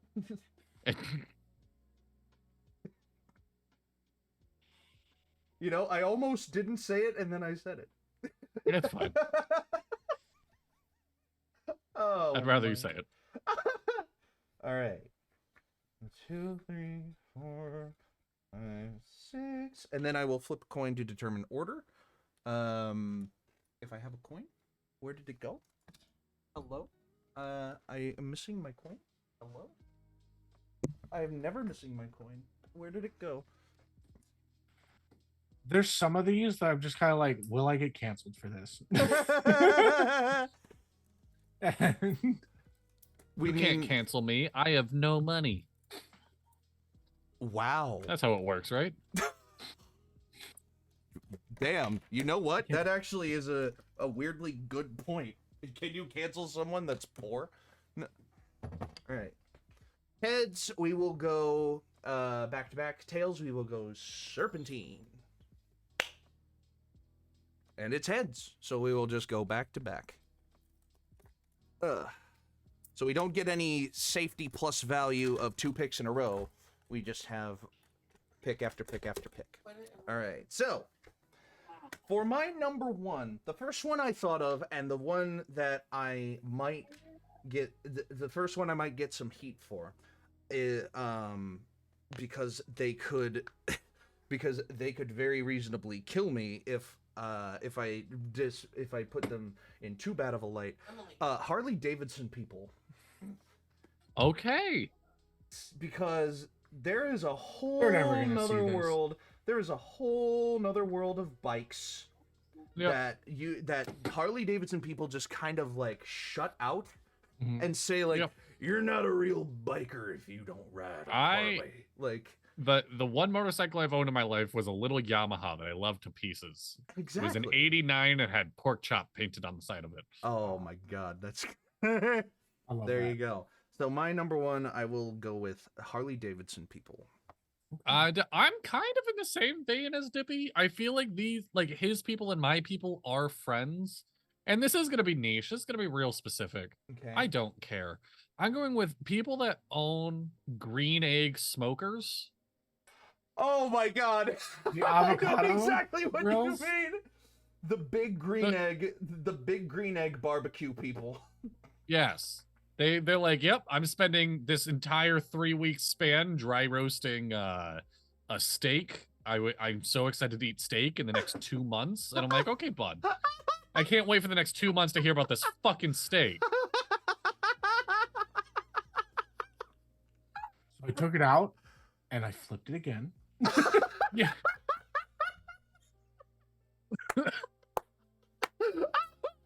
And So god I damn, took does it the out. hickory smoke smell good. So I took it out and I flipped it again.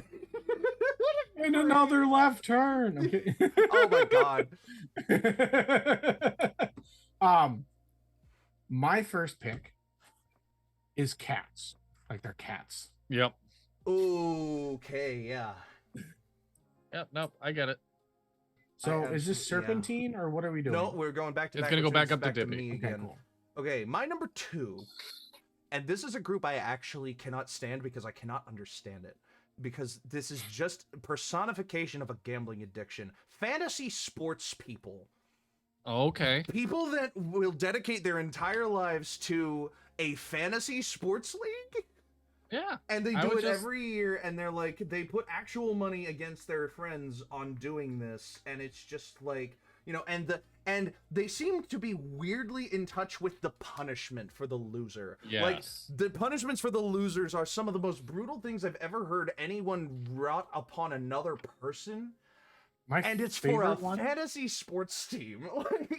My favorite video that I've ever seen is the dude that was told, you have to go into Lowe's and smoke weed until you get kicked out, and then he didn't get kicked out. Yeah, he was just like, you can't get kicked out for that, and so he just had to stay at Lowe's. He stayed until it was closed, high as shit.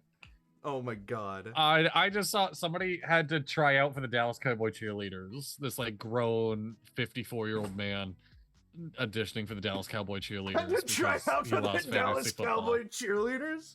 I did really quick, not to get too off on a tangent. Also, go through a Reddit story of somebody that was like, "I really need to make this trade in fantasy football. I'm willing to let you fuck my wife." And deep down inside, I know that guy just wants one of his friends to fuck his wife. Like, yeah, he just has a cuck addiction, not addiction, a cuck fantasy. It could be an addiction. An addiction. All right, so for my number 2 pick, we went pretty niche with the first one. Okay. I'm gonna go very niche. I'm gonna go a little less niche, but still right there, because I personally know a lot of people like this. Yeah. People that gloat about speeding and parking tickets. Like people that love the fact that so lawbreakers. Yeah, but shitty lawbreakers. Shitty lawbreakers. So people with like a lead I'm just writing shitty lawbreakers on my list. Yeah, shitty lawbreakers. That are just like, dude, you know how many people that think it's cool that they got caught speeding. Yeah. Cool. I don't get caught doing it every fucking day. Like, you're bad at speeding. You're bad at it. That's just poor people looking for an adrenaline rush. Yes. And they're making themselves poorer because they're spending money on tickets. Mm-hmm. Right. My number 2. What a great pick. I would never have thought of that. Yeah. My number 2 is plants. People that are obsessed with their plants. Granted, it's a healthy thing. It's perfect. I was about to say, wait a second. But individuals, they're just like, did you see my Tallulah tree or something like that? My hydrangeas have grown in so strong this year. Gardening people, not vegans. Plants. Just gardening people. As someone whose mother was an avid gardener for a while before her foot stuff got in the way of her doing like regular gardening, I have to agree. she would go out into her garden and she would do these like flowers and bushes and take care of them, and they were very pretty, but it seemed to be one of the only things that she would do when the summer came around, and it was just like, okay, I want to like play a game. All right. I am the same way, Dippy. My mom was obsessed with her garden. Mm-hmm. She loved tulips. Like, she didn't grow things that like she liked her flowers, and it would be fine if she loved her flowers. But no, she was just like, no, you have to go out and weed with me. I'm like, that is the last thing that I want to do in this 90-degree weather. Now, like, it is. My back hurts. This shit sucks. I am a 6'2", 14-year-old boy that just wants to sit down and play video games right now. Now, my next group, kind of like piggybacking off of gardening people. I have people in my life, and I know people who are good friends of mine who are not this who are forced to be this, and they have adapted their lives around it. And but people who do this by choice and annoy other people constantly to do this, it just turns me off of the whole idea of being a vegan. Like, I have to put vegans on my list. And I'm gonna say vegans by choice, because there are people who are vegan not by choice. My own father is basically one or two steps away from being a total vegan. To be not clear, by this choice. is about people that make this their entire personality. Exactly. Yes. Exactly. So you wouldn't even be adding those people if it was like when making this list, because we're not talking about people that have to do this. Yes. And they don't want exactly. it to be. Yeah, it is by choice. These people become are just that's their entire thing. And I'll admit, that you're gonna hear about them talking about it when you go to see them. And there are some people who are vegan by choice that don't make it their personality. Yes. And those people are still my friends, you know? Because that's not their We can be friends and I don't invite Yeah. you to the cookout. Just remember that. Exactly. Dippy did like the nice version. I'm coming in with a steel chair. I'm gonna be an asshole, and I don't give a fuck. Okay. The worst people. No, they don't have a choice in the matter. You do have a choice in talking about it fucking constantly. Gluten intolerance. Oh yeah. Why all of a sudden is everyone allergic to bread? I don't care that you are. I've heard you 10 times now. I'm not going to hand you a fucking roll. I get it. Carbs are important. Carbs are important. I love that the Fall Guy, they're just like, carbs are important. You have to have them. It helps your brain think. What the fuck? Like, I haven't seen the movie, but that one scene is just like, yes, thank you. Make that popular. It is important. I wrote that on my list. I wrote that on my list as gluten intolerance complainers. I think one of my favorite things to ever see about bread is honestly Caleb from Critical Role. Like, so Liam just goes like, oh yeah, he's gonna go buy a brand new, like a fresh thing of bread, tear out each side and put his hands into it. And I'm just like, that's fucking brilliant.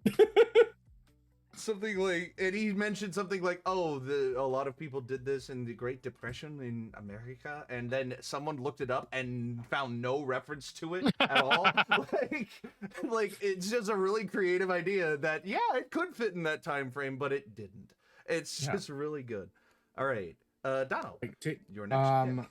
What is it? Number 3? Number 3. Yes. Okay, so I'm gonna pick a specific one because I'm being specific. Yes. But oh shit, I should have done. Okay, no, I'll do this. People that make playing Yu-Gi-Oh their entire persona. Oh, Adjust the Sales. You are one of my favorite bands. We are not talking about you. There's a band Adjust the Sales on TikTok who's also like a 7-time Yu-Gi-Oh champion. Are you shitting me? Yu-Gi-Oh. I'm dead serious. They're an emo like folk band. Oh my god! And it's also a 7-time Yu-Gi-Oh Send me champion. their shit because I'm gonna like remind me about them at the end of the stream. Yu-Gi-Oh no lifers. Yeah. Okay. All right, my number 4.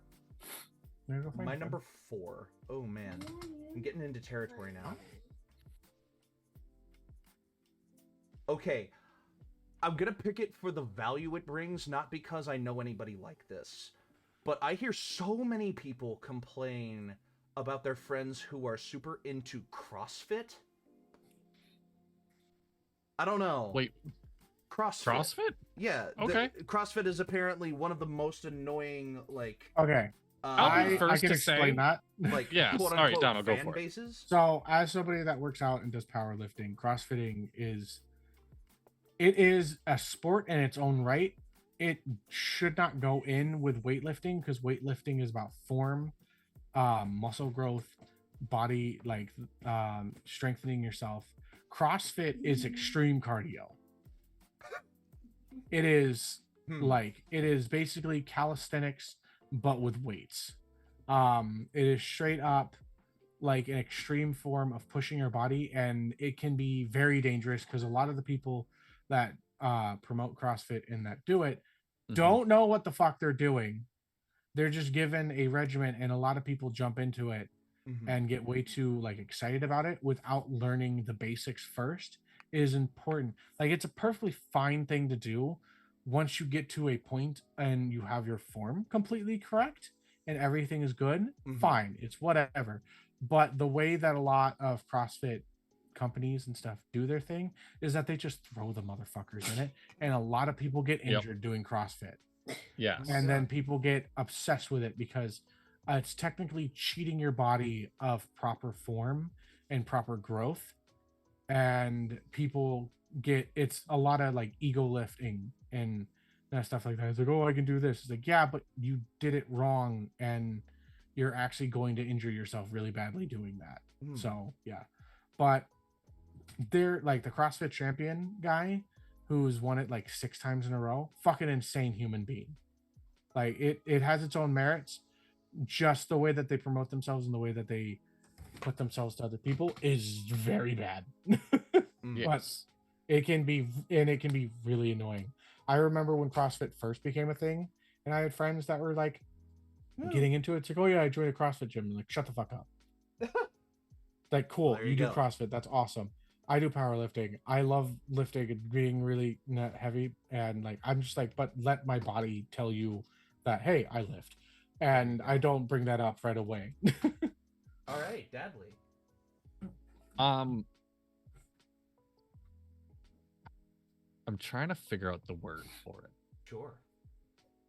People like that person that constantly quotes like the 2005 to 2013 comedy films, like Anchorman, Dodgeball, Wedding Crashers. You know what I mean? Yeah. Like people that saw those movies in childhood and made it their personality. So you really don't like Psych? I do not like Psych. I don't. There you go. One of my favorite TV shows. I'm writing it on my list as Will Ferrell wannabes.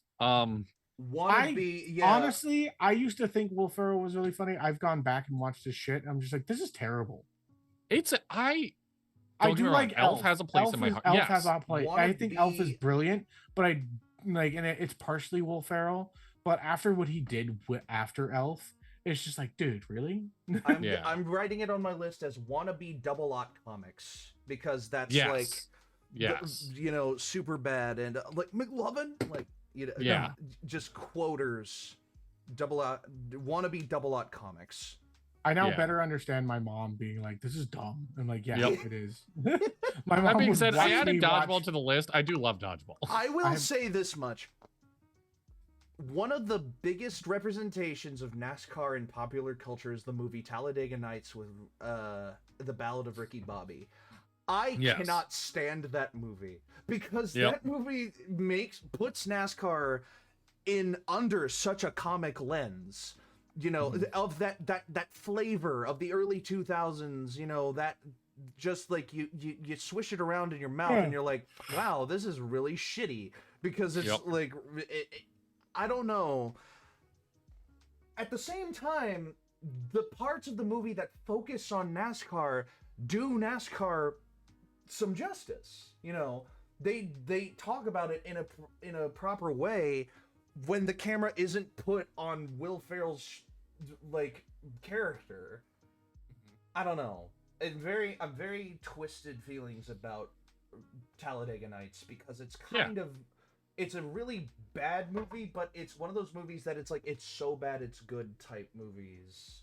Yeah. Like it would be in the low like 30s and 20s on my rating scale, but on Letterboxd that puts it back up into like 3.5, 4 stars. You know. That kind of deal. Okay, so Dono, your next pick. We're on 4, right? Yep. Okay. People obsessed with weed. Hey. I'm here for that. No, I get it. Yeah. Dono, that was you. For some odd reason, there was like a month. Yeah. There was like a month that was you. I'm calling myself out on that. And it was like, I was getting into it. And that was also my ADHD obsession. Yeah. Like, I was just like really getting into it and understanding. And I'm glad I went through it because it gave me a very good understanding of like what I was doing.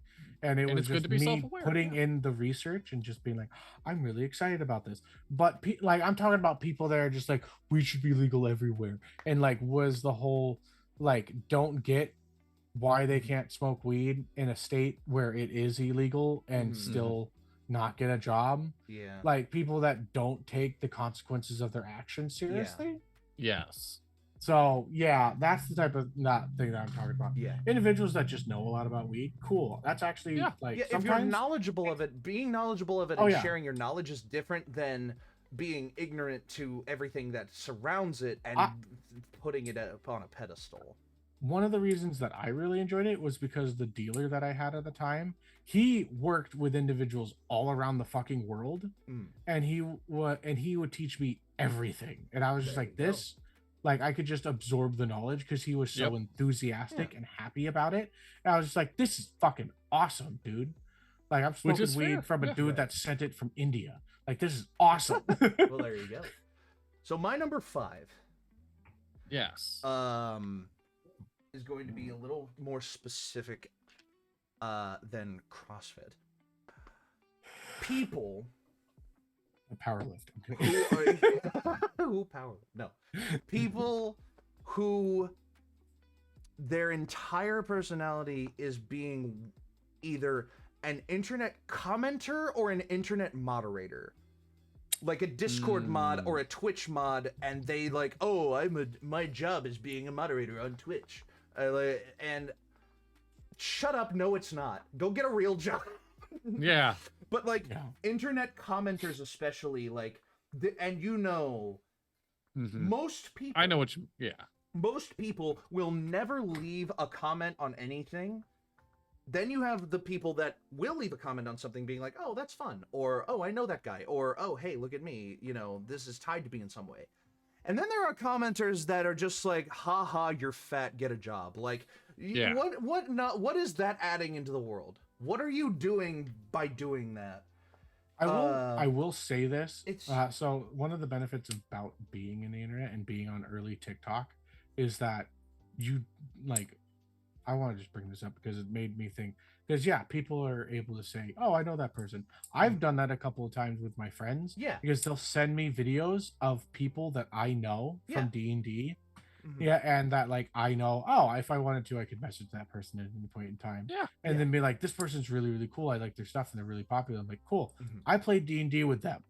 Yeah. Yeah. Like I've played D&D with that person, and my friends are just like, what? I have a lot of friends that don't realize how deeply I was in the like how deeply I am and how deeply I was within D&D TikTok Yeah. and in the growth of D&D. And when I tell them, it's like, yes, I literally have played D&D with those people, and I know how like they play their characters and stuff like that. Yeah. It's a blast, and like There I you can go. tell them in-depth and personal stories. And I honestly, it's kind of the equivalent of my dad telling me how he met Madonna because he was a chauffeur when he was younger, and he met a lot of famous people and got to know them and shit because he would drive, like he was personal drivers for a lot of different Yeah. individuals. Mhm. Like my dad used to drive around train. Cool. Wow. Yeah. There you go. Yeah. So, well, it's yeah. I'm just like, oh, I this came is across like that cool I came feeling. across a D&D YouTuber the other day that does like Dungeons and Dragons parodies of songs, and he did a parody of 50 Ways to Die for Dungeons and Dragons, and it was really, really good. Yeah, I liked that a lot. Dadley. People that use Bing. Fuck you. Nobody cares. Nobody. I've never once had an interesting conversation about what fucking search engine you use. I haven't. I've never stared at a human being and said, I wonder how they Google things. I don't care. Next. I love being able to just put that down on my sheet as bingers. Bingers. Oh, that feels wrong. Look at those bingers over there. Words that sound wrong, but are so right. All right. All right, and back up to Dono. Dono. Okay. Your number 5. People obsessed with dragons. Dono. Okay, Dono, I'm gonna put a stop Flag to on this the list. Are play. you okay? Flag on the Are you play. all right? Self-deprecation much? Are you okay? I'm not okay. Listen. Oh, I have No, you're obsessed with dragons. No, You're no, no, obsessed with wait. dragons. Upset. No, I know what he's talking about though. Upset. Okay, so there are people who play. Yeah, so there are people who play Dungeons and Dragons, right? Yes. And the dragons are a big like enemy group in that they made a whole book about it, right? Yeah. Then you have people that are like, Aragon is my soul spirit. Oh yeah. People that are like, look at Aragon or Tales of Earthsea, or you know what I mean? People that, and then there are the people that make the paper dragon puppets. Like that, Yes. like that's dipping into what People that would go Dono. on like a 5-hour tangent about why red dragons are better than blue dragons, or But I would can give see me, you like, doing that, bud. yeah, but I can see here's you the doing that. I know, but I wouldn't do that out of context. Okay. All right. Fair. Like, it's my I'm just making entire sure you're person- okay. I have I'm just- other parts of me Deadly. that are different Yes. I was about to say, personalities. yeah. Like, this I'm is a father. This is a I'm a reminder freaking good. Like, I'm a friend. This is a reminder that this is like literally people that are obsessed to the point Yes. where they have nothing else in their life. Yeah. Okay. I will remind you, this list I am is people allowed whose to single look at the personality shit that I trait. like Yes. Yeah. and just be like, yo, I understand that I could get to a deep point where I could be self-deprecating, but I think it's funny that I'm obsessed with this, but I know Yep. that there's people that are worse Okay. than me. People whose single dedicated personality trait is this thing. I absolutely agree with Dono here.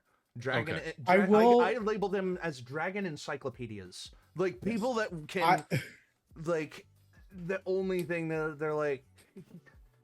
Do you know that Aragon was actually one of the first like instances of dragons being used in this way? Like, shut Granted, up. there are individuals that are like on TikTok that have that kind of knowledge, and that's their whole channel, and it's great because people are like obsessed with that. Because they But- have lives outside of that. Like, Yeah, that's, like, because that's it's just what like, hey, makes I have a those lot of channels knowledge great. about this, but I also have like a normal job and Yeah. everything Yeah. like that, and eventually, yeah, you'll get to see that point. But hey, would you like to know more about this? It's like taking a certain class for it. Okay. It's somebody that's willing to teach. It's the difference between not having a teacher and being like, oh, you're just some random dude on the street that decided to tell me about black dragons. Okay. Yeah. Now I want to put it up to you guys. Do we want honorable mentions to be after the list is done or before our After, last pick? yeah. After the list is After. done. Okay. Okay. Then my last pick here. Oh, it's going to be really hard because I have a couple that are like tossing right at the top. They want to be the last guy on the list and not end up in the honorable mentions, and they're fighting in my head for it. But I think I'm going to pick conspiracy theorists. Like Okay. the hardcore, like not just the people that are like, oh, the moon landing was faked. People that will look at me and go, the Earth is shaped like a dinosaur, and there's nothing you can do to prove me otherwise. And I'm like, I can look at a satellite image. And he's like, that's Did you get a doctored hand footage. in my journal? Yeah. I'm putting this down as hardcore conspiracy nuts. And there was a guy who walked into my store, and literally, the Earth is shaped like a dinosaur is not too far off from what this man said to my face. He was like, he put forth a couple of theories that even I looked at him and went, that's a little too free-spirited thinking to be like, that can be proven wrong very easily, and I don't want you going around and getting hurt because of this. Like, Yes. oh, I mean, everyone has their own conspiracy that they believe, Yeah. right? You know, everyone, has the little thing in the back of their head that they're like, kind of interesting. Women's pockets are small to help purse sales. Exactly, or mine isn't even a conspiracy. It is a real place. It's just like something that not enough people talk about. Bohemia Grove. Like, Bohemia Grove is a weird, fucked up place. Like, Yes. and it is a real place that we have documentation for, but not enough people talk about that. And more people need to know about Bohemia Grove. But people that like tinfoil hatters. Yeah. The people that are like, the government is tapping everyone's, like, and this isn't, if you say the government wouldn't do that, oh yes they would. That's not what I'm saying here, but it's close. So yeah, that's my number 6. Yeah. And Dadley? I'd say I also have a couple people fighting for that last spot. There's a lot of people I can talk shit on at this moment. Oh boy. But if I look at my core and I think back to the times in my life I have been enraged by another human, Mm-hmm. It is the chicky tendies humans of this world. It is the people that you can go to any restaurant, Mexican, Italian, Greek, 5-star to 1-star.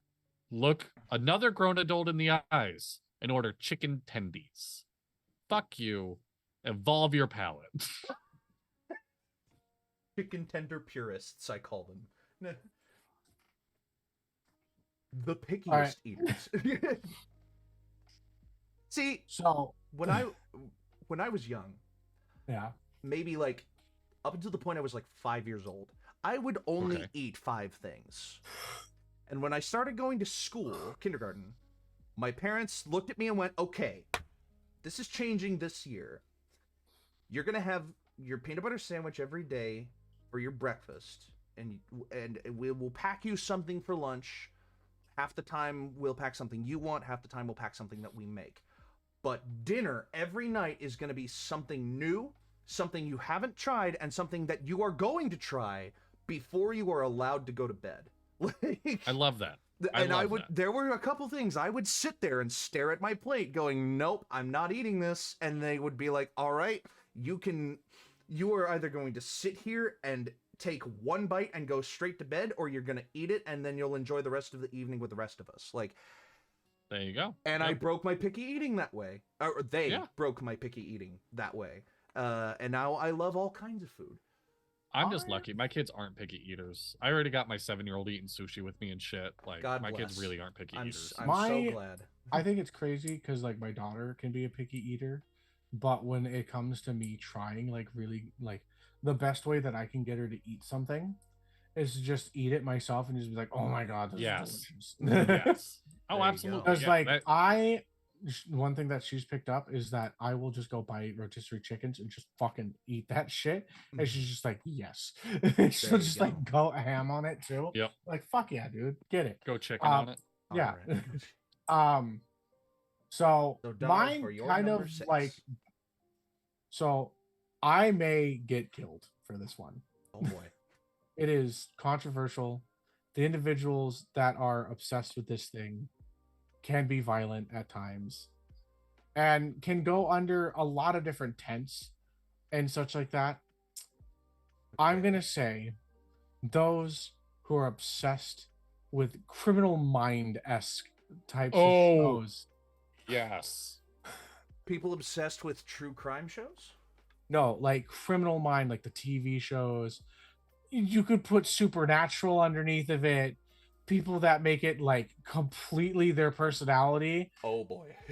And scream about it. May mercy be with your soul for putting that on the internet. I will say this. Okay, you know what? There's a term for these people. My wife loves Criminal Minds and Supernatural. She is not completely upset.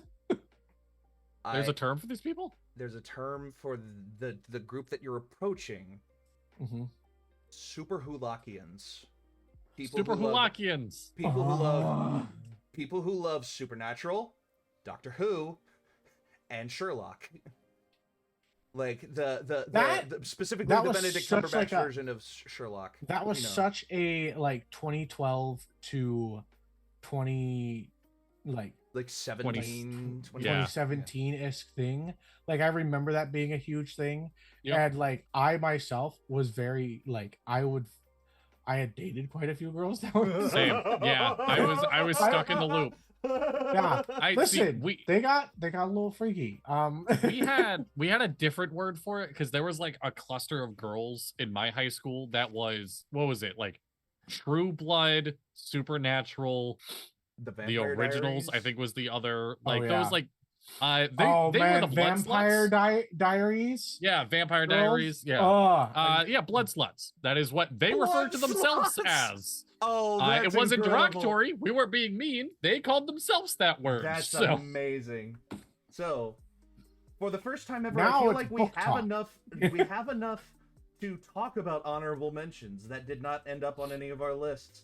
I mean, there was low-hanging fruit that I just didn't want to grapple with. Yeah, there's one. Okay, one of the ones that was fighting for my last spot was marathon runners. But then I thought, I can't run a marathon. I don't really have a place to complain about people who do that, and that's their entire It's personality. not that hard. Motherfuckers that wake up with a hangover. It's not that hard. You just said that running a marathon is not that hard. I'm actually kind of on Team Dono. It's not like so many people do it. So many people do so it. many When I people was younger, I can would do it. marathons. So many. I was an people do overweight it. child and I did marathons. Okay. Just go do a marathon. Okay, listen, you know what I mean. You understand what I'm saying, though. Yes. Like, people who every week they're running another marathon, like, those people are insane. It's just walking fast for a long period of time. Okay. And if you're a fast walker like myself, it's really easy. Girls. Granted, my walking speed has slowed down quite a bit because of all the damage I've done to my feet. Yeah. There was low hanging fruit. There's Disney adults. There's crypto bros. Oh, like, that's like Disney adults and crypto bros were both ones on the original video that I pulled this idea from. Yeah, I mean, it's low hanging fruit. Any day of the week, I'd rather be around a Disney adult than a green egg smoker motherfucker. I was iffy about saying this one, but people that like do the 23andMe. Oh, I want to do one. And actually, become completely obsessed with their self-made genealogists. I know exactly the kind of people you're talking about. Or like people that do the 23andMe and then learn they're Irish or whatever, and they're like, "I'm Irish now." Yeah, exactly. All of those people fit under this label. Self-made genealogists. They take 23andMe. They find out that they are an ethnicity or a nationality. They find out they're an ethnicity or a nationality that they didn't know they were before, and now they're like, "Oh my god, I love tapping into my Irish side." And I'm like, "You didn't know about this until you spend $100, motherfucker. You don't get to appropriate the culture." Like, that one actually resonated such a chord with me. I can't believe I didn't put that. I can't believe I didn't think of that to put it on my own list. I was so questioning. It's like, do I put this down? Because it's like, it could be very, very taken very wrong. Yes. Self-made genealogist. Okay. And the last one I want to say is one that like people need. There were two I was going to say. There was one that I thought was like a little too sad and deep for a more joking list, which is just like themselves. Which is just boiling down to narcissism.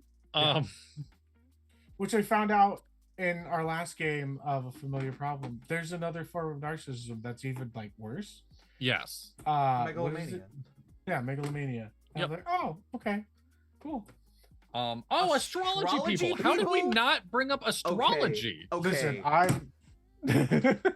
Do I think astrology is a fun concept? Yes. Do I believe it? No. I don't believe a damn word of it. And every astrology people yet. Please say no. And then don't. Yeah. Do I believe in astrology? No. Do I think it's fun? It is. Yes. Do I want to incorporate astrology as a part of my day-to-day routine, as a part of my life, to believe that I am a person based on what the stars look like on a given day? No. Yeah, that's what I'm gonna leave. I think the girls that are just like, oh, we can't be together, you're a Taurus and I'm a Libra or something like that, and that's just the most annoying shit. That's gonna cut off a relationship. That's the annoying part. I am perfectly fine because that was one thing that me and my wife really enjoyed, was just because it was big when we were dating, is that, oh, I'm a Leo. That was a huge thing. I was I'm really proud to be a Leo. I was very happy when I found out that I was a Leo. I'm just yeah, I feel that. I like the things that are said about Leos. Yeah, we're a little bit obsessed about ourselves. That's fine. It's whatever. I can be happy to be me. Every astrology girly I've ever met that I mention I'm a Scorpio around is immediately disgusted with me. I have no idea why. I don't know what the problem is with Scorpios, but that's why I don't. That's the problem with Scorpios, is that you don't know what's wrong with you. God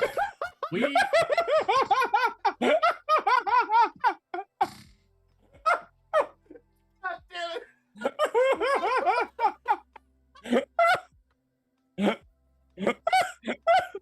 That was good.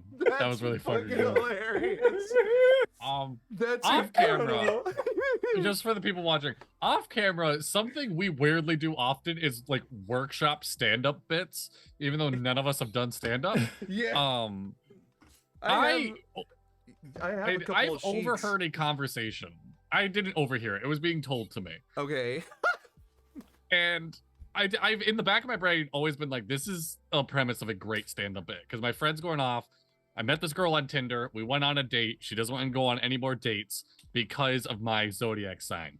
And that, in my brain, this is all my best friend's words, and that, in my brain, is racist. I didn't pick my zodiac sign. I was born that way. It's my fault. racist. My parents fucked. I need to write that down in the comedy routine now. That is an amazing stand-up joke, and one that I hope no one else has used up to this point. I haven't found anyone using it. But my wife and I, so I'm a Leo, my wife is a Gemini, and there's a lot of stuff about Geminis. And I think it's funny that people are just like, oh, don't get on a Gemini. Yeah, they're like really crazy and they got a lot of emotions. Like, yeah, but you know, crazy and emotional also is very fun. Sometimes, like, it keeps things fresh. I like. There we go. But my daughter is also a Gemini. She's born a few days before my wife. Oh, that's fun. Yeah, which is like very like June. Let me tell you something. June to July in our household is a crazy month of anniversaries, fucking birthdays, and everything. I have 3 sheets worth of stand-up material. I will add one more with this. Dippy. Yes. My son is also a Scorpio. Hey, there we go. Just like looking about stuff about Pisces because I'm a Pisces. Yeah. And there are like some things that is just like it help. Like I don't know. Sometimes when you read about the different personalities, it can like I don't know. It kind of gives a little bit of comfort towards the idea of the person a little bit. Trust me. But I don't try and use it as like.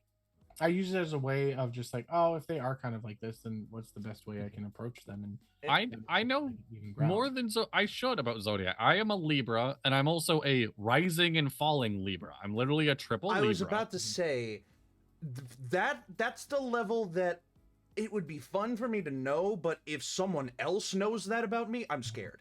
I don't want to talk to that person for too long. Sadly, here's a fun fact about me.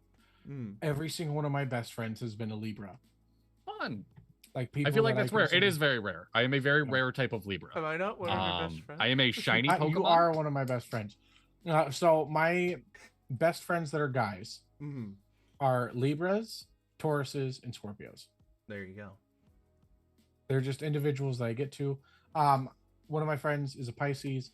We are very, very close, and we hang out all the time. Oh God, but it's also kind of like, see, that's funny because the opposite is for me of like, so my core friend group by me, like literally we all just went bowling the other day. All of us are different zodiac signs, and the 3 of us are different zodiac signs. Like it's a mash. That being said, we've been going for almost 3 hours. I have to piss my brains out. It's been a long episode, and this has been a long. It has been 3 hours. This has been a long Dapper Draft segment too, because I've been recording this Dapper Draft segment. We got to get into our media recommendations and then get the fuck out. Yeah, we do. Which I do have a media recommendation. So our lists, just to very quickly go through our list, I have them all written down here. I have Harley Davidson people, fantasy sports people, vegans by choice, CrossFit people, internet commenters or moderators, and hardcore conspiracy nuts. And I'm putting them into an escape pod and launching them into space.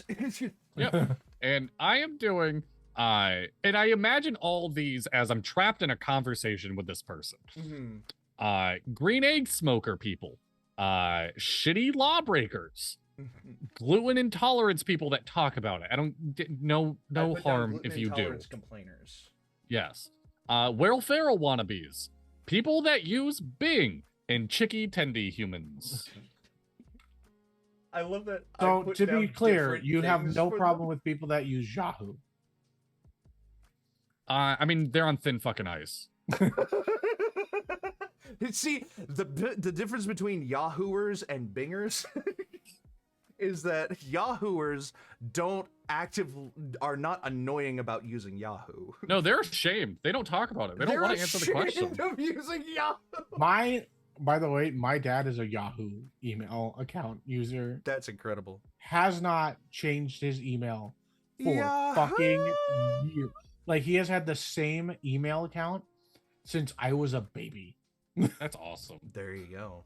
My dad's the same way. My dad has an email that is tied to his small business. He's used it for 30 years. I have a Yahoo account still that is linked to my fanfic account from when I was in high school, and I don't have the heart to get rid of it. I don't have it in me. There you go. And Dono, your list. Dono. Mine was cats, people, or no, people, cats, plants / gardening obsessed people, Yu-Gi-Oh, marijuana enthusiasts, people obsessed with dragons, and criminal mind-esque / Hulakian / blood sluts. Blood sluts. Yeah, that's great. Blood sluts is the a fanfic great name obsessed. With honorable mentions to marathon runners, Disney adults, crypto bros, self-made genealogists, narcissists, astrology girlies, and blood sluts. There you go. It doesn't have to be girlies. Anyone. I met dudes into astrology too much. I only put girlies on. Can you imagine meeting a man that was like that? I have. I'd be like, I've absolutely met dudes like that. Yeah. Oh, there you go. Trevor, I see you. You work at CVS, 20 minutes from my house. I know you. You suck. That's incredible. You wouldn't let me smash because. Yeah. Oh my god. There you go. That's a pit, by the way. I don't know a Trevor. Oh, love you. Okay. Love you too. I feel like everybody knows a Trevor. Yeah. I don't know a Trevor. All right, guys, and that'll do it for this episode. Everybody knows a Dapper Trevor Draft. that they didn't know was a Trevor because the Trevor doesn't like being known as Trevor. When I was a kid, I was convinced that when I got older, I was going to change my name to Sethra. Just throwing that out there. That's a whole nother can of worms. So we'll see you later on the next episode of the Dapper Draft. No, wait, we got media recommendations. Yeah. No, we're wrapping up the Dapper Draft. ended Oh, the okay. recording for the next episode. I'm so sorry. Okay, so media pick of the month. Okay, so I have to get the correct name because I got obsessed with this for about a week straight. So I have to And fucking life advice, recommend yes. it. Yeah. Although we It's gave on a lot of Netflix. good life advice earlier. Like I We feel have like the given a lot thing of that good. Dono said that I already forgot that he said was a really good piece of advice. Don't teach your kids not to be angry. Teach them how to. Exactly, yeah. That's a great piece I'm of going to toot advice. my own horn Ooh, for a Warcraft second. It's is the same on- thing, but more philosophical. Be like. Yeah.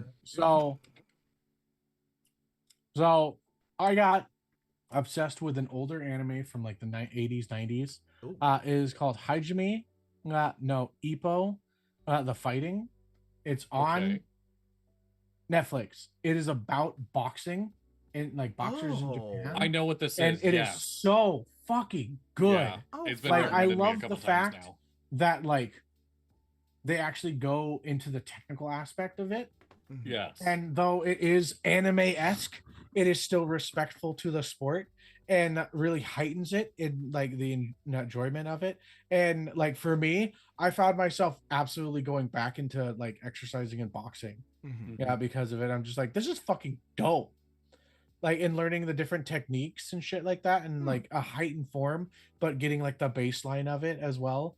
Like the main characters takes on the form of Mike Tyson, which is called the peekaboo form, which is like literally like this, and the way that he sways, and it's fucking insane, like There the you way that go. they demonstrate everything. So if you want to go on, like I watched, it's 75 episodes. There is 76 in Netflix. The very last one is just straight Japanese. It was not translated to English, probably because it's a much newer episode. So probably like them trying to bring it back and it just failing. Yeah. Well, there you go. Dippy, you go next because mine is going to go into my life advice. Okay. Well, I actually took a break from watching movies in the month of June. Not the whole month. Like I took a break for a week and then I came back and I started watching movies again.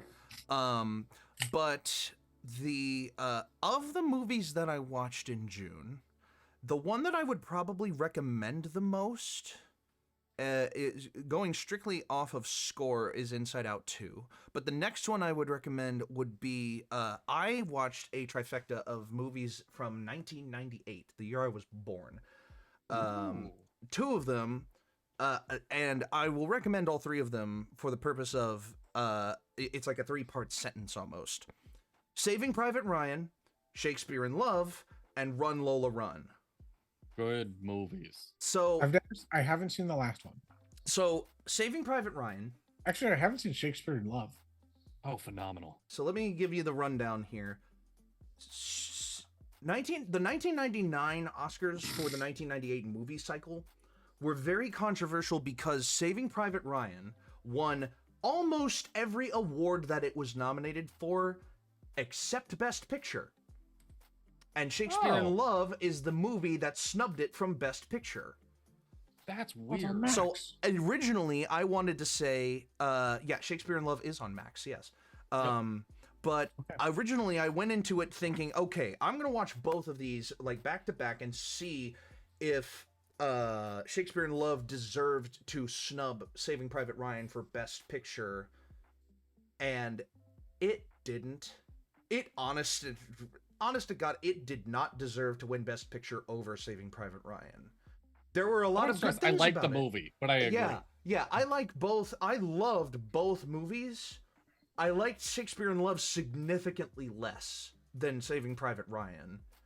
And I was originally, in my reviews for them, I said, like, Saving Private Ryan was snubbed. Did it deserve to be snubbed? The only sentence I wrote in my review for Shakespeare in Love is, no, but it comes damn close. In reference to, does Shakespeare in Love deserve the Best Picture Oscar? And then I watched Run Lola Run at the suggestion of my parents and thought it was better than both of them. It is phenomenal. It's very good. Run Lola Run is kind of like Groundhog Day, but German and on drugs. It's like really, really fun. It's got a lot of interesting, like, it has a lot of interesting scenes in it that make it stand out as a piece of German cinema that deserved the recognition that it got.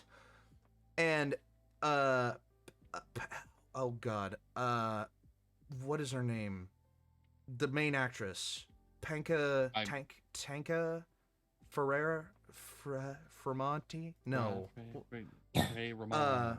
Hold on. Look it up. Franca Potente. Is that her name? Yes, Franca Potente is so hot. I actually she very quickly became one of the prettiest women in cinema at that time in my mind after I watched that movie. So yeah, I recommend all three of those movies, but of those three, I recommend Run Lola Run the most. Absolutely. I especially recommend it in its original German because it's fun in German. If I'm gonna recommend a movie of hers, Blow with Johnny Depp. Also great movie. Fantastic movie. So my media pick of the week. Yes. That is gonna go right into life advice. Yes. All right. You with me? Mm-hmm. Everyone watching? Mm-hmm. And yes. you two at home? Mm-hmm. Yeah. Everyone else watching isn't at home, I guess. Mm-hmm. Fucking my working, media pick of the know week. that you shouldn't be watching this, but thank you for doing that. Okay. I can't stare into my camera because I can't look at you when I do it. So is your local newspaper. We are in the season right now that there are so many festivals and community events popping up. Go to one. Just do it. Just be a part of your community. Just feel, no matter where you are, feel like you're in a little small town for a little bit. We just had the Bacon Festival pass through. We have the Garlic Festival coming up, which is my favorite because garlic's amazing. Yeah. Go buy your local newspaper, look to see what's going on, and go do something that is only happening where you are. It's awesome. Mm-hmm. It's beautiful. There's actually a newspaper that a person drops off in my McAllister's. I think it's once a month. It might be once every 2 weeks. Called the Murfreesboro Pulse. and it does exactly that. It has like events that are going on. It has like Yes. local stories, and it's just like, I love this paper. I pick up a copy every time they drop it off, and I look at it and I see what's going on. But I know that there's going to be a 4th of July celebration here in my town. That is going to be at, what is it? There's a complex called the Fountains at Murfreesboro, and they had a lovely little concert series and a fireworks show that I went to last year, and I loved it. And I'm probably going to go back to that. So it has nothing to do with my life advice. It's just, I'm good job, Dadley. I appreciate that advice. I need to do that advice. My advice is, if you remember what your New Year's resolution was, now is a perfect time to pick it up, because it's exactly halfway through the year, and it's better to do something. It's better to start halfway through than forget about it for the entirety. I mean, I've been keeping up with mine, obviously, but if you don't remember what it was, come up with another one. Come up with a resolution for the halfway point of the year and try to do it by the end. There you go. Donna. Oh, wait. Did I give my life advice? I mean, I was kind of assuming that what you said earlier was your life advice. Yeah, I'm going to say that. Yeah. Not that don't teach your kids not to be angry. Teach them how to be angry. That's such a great piece of advice. I love that so much. So, next week, and we're probably going to switch this around. Next week, I had penciled in as a 12-hour episode that I've been wanting to do. No, I do not have the time for that right now. Yeah.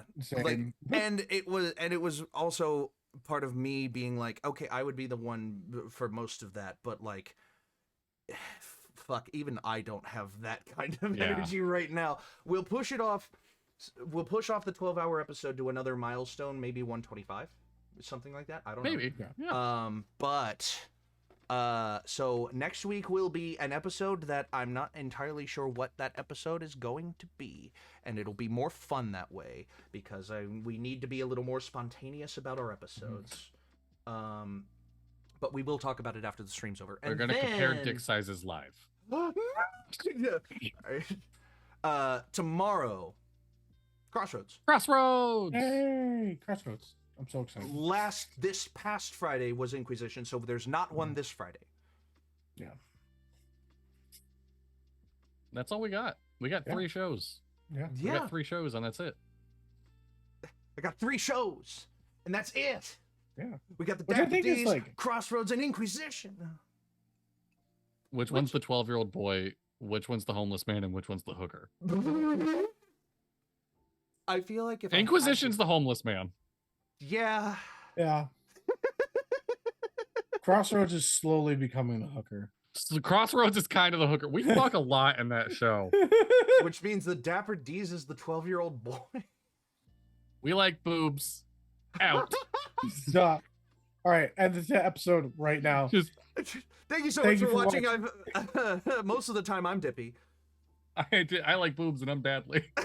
I'm always Dono, but not all the way. Like, that's not truly who I am. Oh, God. In fullness, but I am glad to be it. Until next time, your adventure matters. Stay dapper.